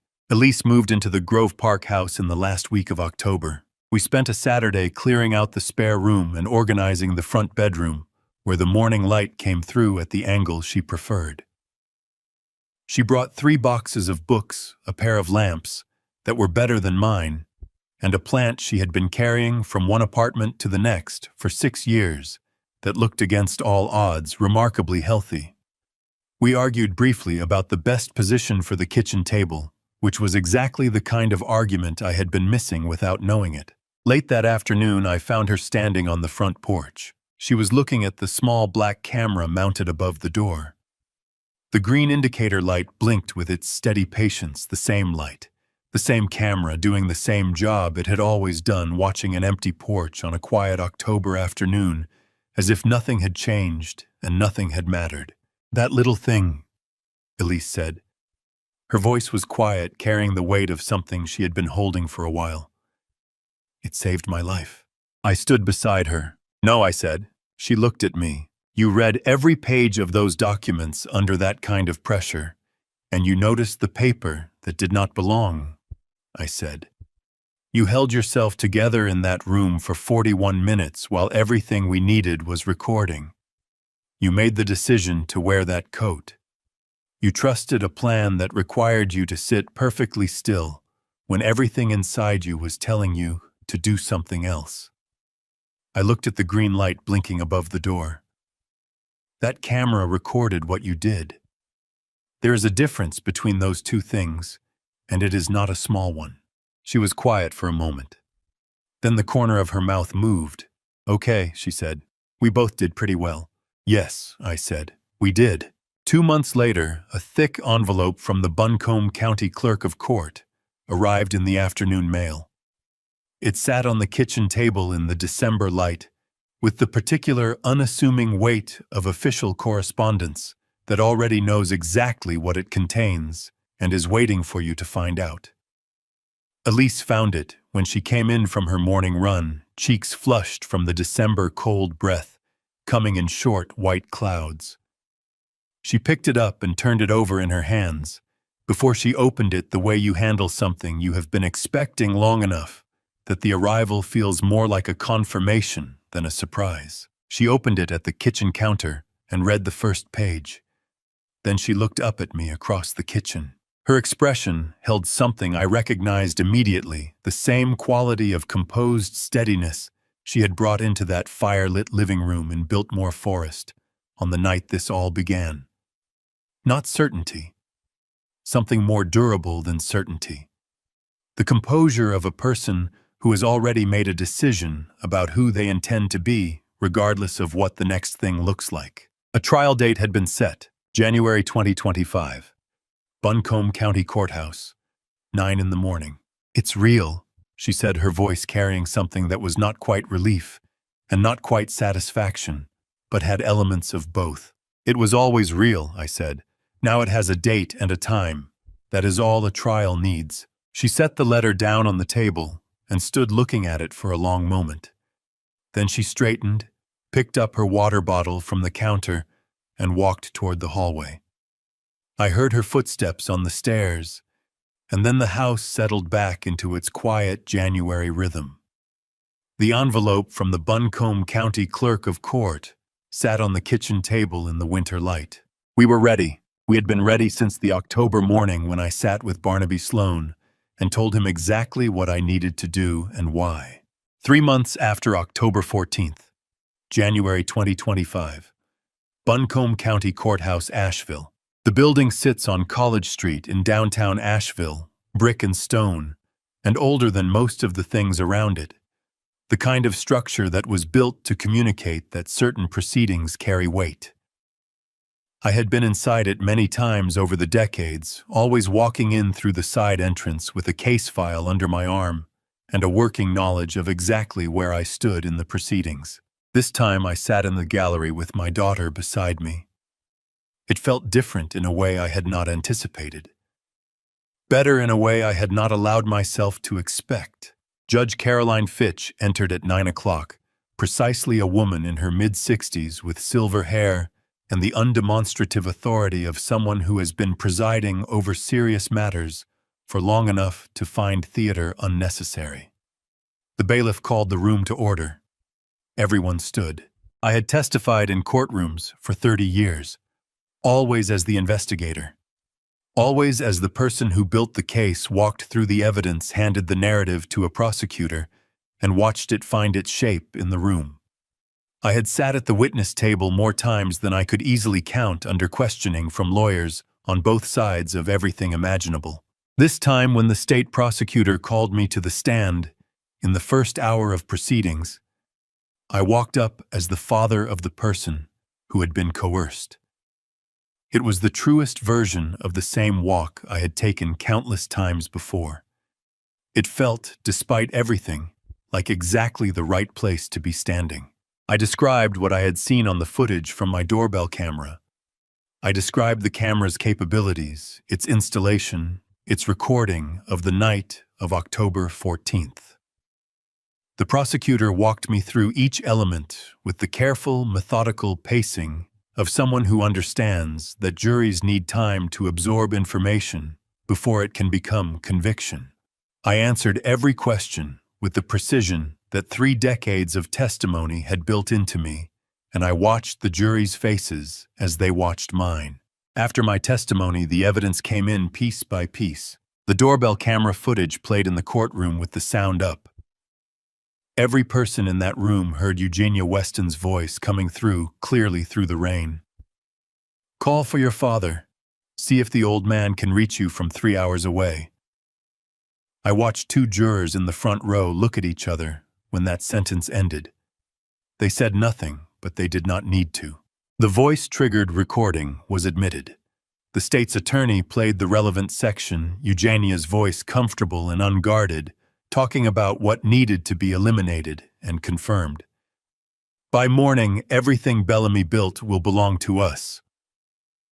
The prosecutor let the audio sit in the room for several seconds after it finished, before moving on. The button camera footage documented the signing sequence, Elise's careful reading of each page the moment Garrett took the phone. Dr. Howe's forensic medical report entered as a physical evidence exhibit. The bruising on Elise's arm measured and photographed and described in clinical language that left nothing abstract about what Garrett's grip had done. And then Barnaby's paralegal submitted the fraudulent profit-sharing document as a separate exhibit with a 2-page memo from the state's Financial Crimes Division explaining in plain language exactly what it was and what it proved. Dolores Reyes took the stand on the second morning of trial. She sat in the witness chair with her hands flat on her knees, and she answered every question in the steady, unhurried voice of someone who has decided that a thing needs to be said and intends to say it completely. Each detail she provided matched the evidence with the accuracy of someone who was simply describing what they had witnessed. On cross-examination, Eugenia's attorney found nothing to move. There was nothing to move. Owen Weston was the last witness before closing arguments. He walked to the stand in a dark suit, and he sat down, and he told the courtroom what he had heard in his mother's house on a Sunday evening in early October. He spoke clearly, and he did not look at his mother's table when he spoke about her. He looked at Garrett once when he was describing Garrett's role in the conversation he had overheard, and Garrett looked at the table in front of him and did not look up. I had expected to feel something watching Owen testify. Anger at the months he had waited, complicated gratitude for the call he had finally made. What I actually felt watching him sit straight in that chair and account for himself honestly in a public room was something simpler. Something that did not require analysis. Judge Fitch read the verdicts on the afternoon of the third day. Eugenia Weston, guilty of criminal coercion conspiracy to obstruct justice money laundering. The sentencing phase would follow in 6 weeks. Garrett Weston, guilty of criminal coercion and aiding and abetting. A separate sentencing date. As the court officers moved to lead Eugenia from the room, she turned. It was a deliberate turn, not accidental, the particular movement of someone choosing to look at a specific person before a door closes permanently between them. She looked at me. I looked back. In 30 years of this work, I had looked into the eyes of people who had just heard guilty verdicts in courtrooms, and the expression was always some variation of the same thing. Surprise beneath whatever surface they were presenting. The specific surprise of a person who had genuinely believed at some fundamental level that the world would arrange itself around their version of events rather than the actual one. Eugenia Weston's expression in that moment was no exception. The court officer moved her forward, and the door closed, and she was gone. Beside me, Elise put her hand over mine. On the armrest of the gallery bench, warm and steady, the hand of someone who had read every page of a document stack under duress and noticed a paper that wasn't supposed to be there. I turned mine over and held it. Outside the tall windows of Buncombe County Courthouse, the first real snow of the season had begun to fall quiet and light over the downtown rooftops, over the brick buildings and the bare trees of College Street, over a city that had no idea any of this had happened and would have forgotten it soon enough. Some things you don't need the world to know about. You just need them to be true. There is a particular quality to October mornings in Asheville that you do not fully appreciate until you have spent a year paying attention to them. The light comes in low and gold through the oak trees, the same trees that line the Grove Park streets in both directions, turning the whole neighborhood into something that belongs on a canvas. The air carries a specific, clean, bite mountain autumn, the kind that is not yet cold enough to be unpleasant, and is past the point of being merely comfortable. The kind that makes a cup of coffee on a front porch feel like a considered choice rather than a default one. I had sat on this porch every October morning for 11 years. I had never sat on it the way I sat on it now. A year ago this week, I was in a restaurant in Tennessee with a glass of bourbon I had not touched in 20 minutes, watching ice dissolve in the amber, while my colleagues talked around me, not yet knowing what my phone was about to show me. A year ago. It felt some mornings like yesterday. Other mornings it felt like something from a previous chapter of a book I had already finished and put away on a shelf. This morning it felt like both. Inside the house, Elise was at the kitchen table. I could hear the light sound of her working, the click of her keyboard, the occasional turn of a page, the specific rhythm of a person fully occupied with something they have chosen to be occupied with. She had gone back to the work she was trained for, taken a position with a firm in Asheville that she had been in conversations with since the spring. She was good at it. She had always been good at it. The previous 2 years had interrupted that clarity temporarily.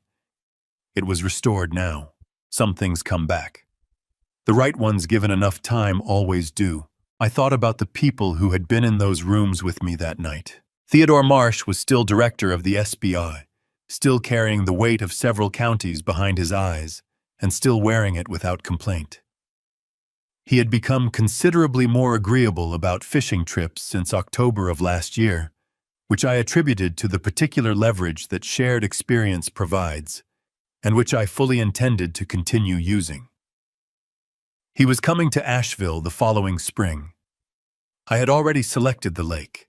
Sherman Brooks was still working out of Charlotte, still carrying that watchful stillness into every room he entered, still the sharpest person in most of those rooms. He had sent me a bottle of bourbon the week after the verdict, a very good one with a note that said only, "Drink this one." I had. It was better than the one in Chattanooga. Wendell Cross had been on his boat in South Carolina since June. He sent photographs, sometimes early mornings, on still water fish he had caught and released once a pelican that he said had been aggressively following his vessel for 3 days and which he had named Theodore. I had not told Theodore. Beverly Hartwell had gone back to her church hall and her mathematics lessons and her apple pie.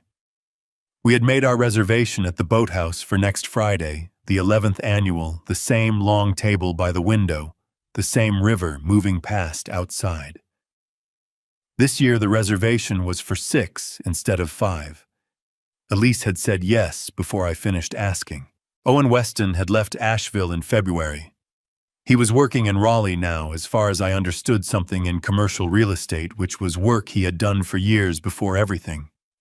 He called every few weeks, always asking the same thing. "How is Elise doing?"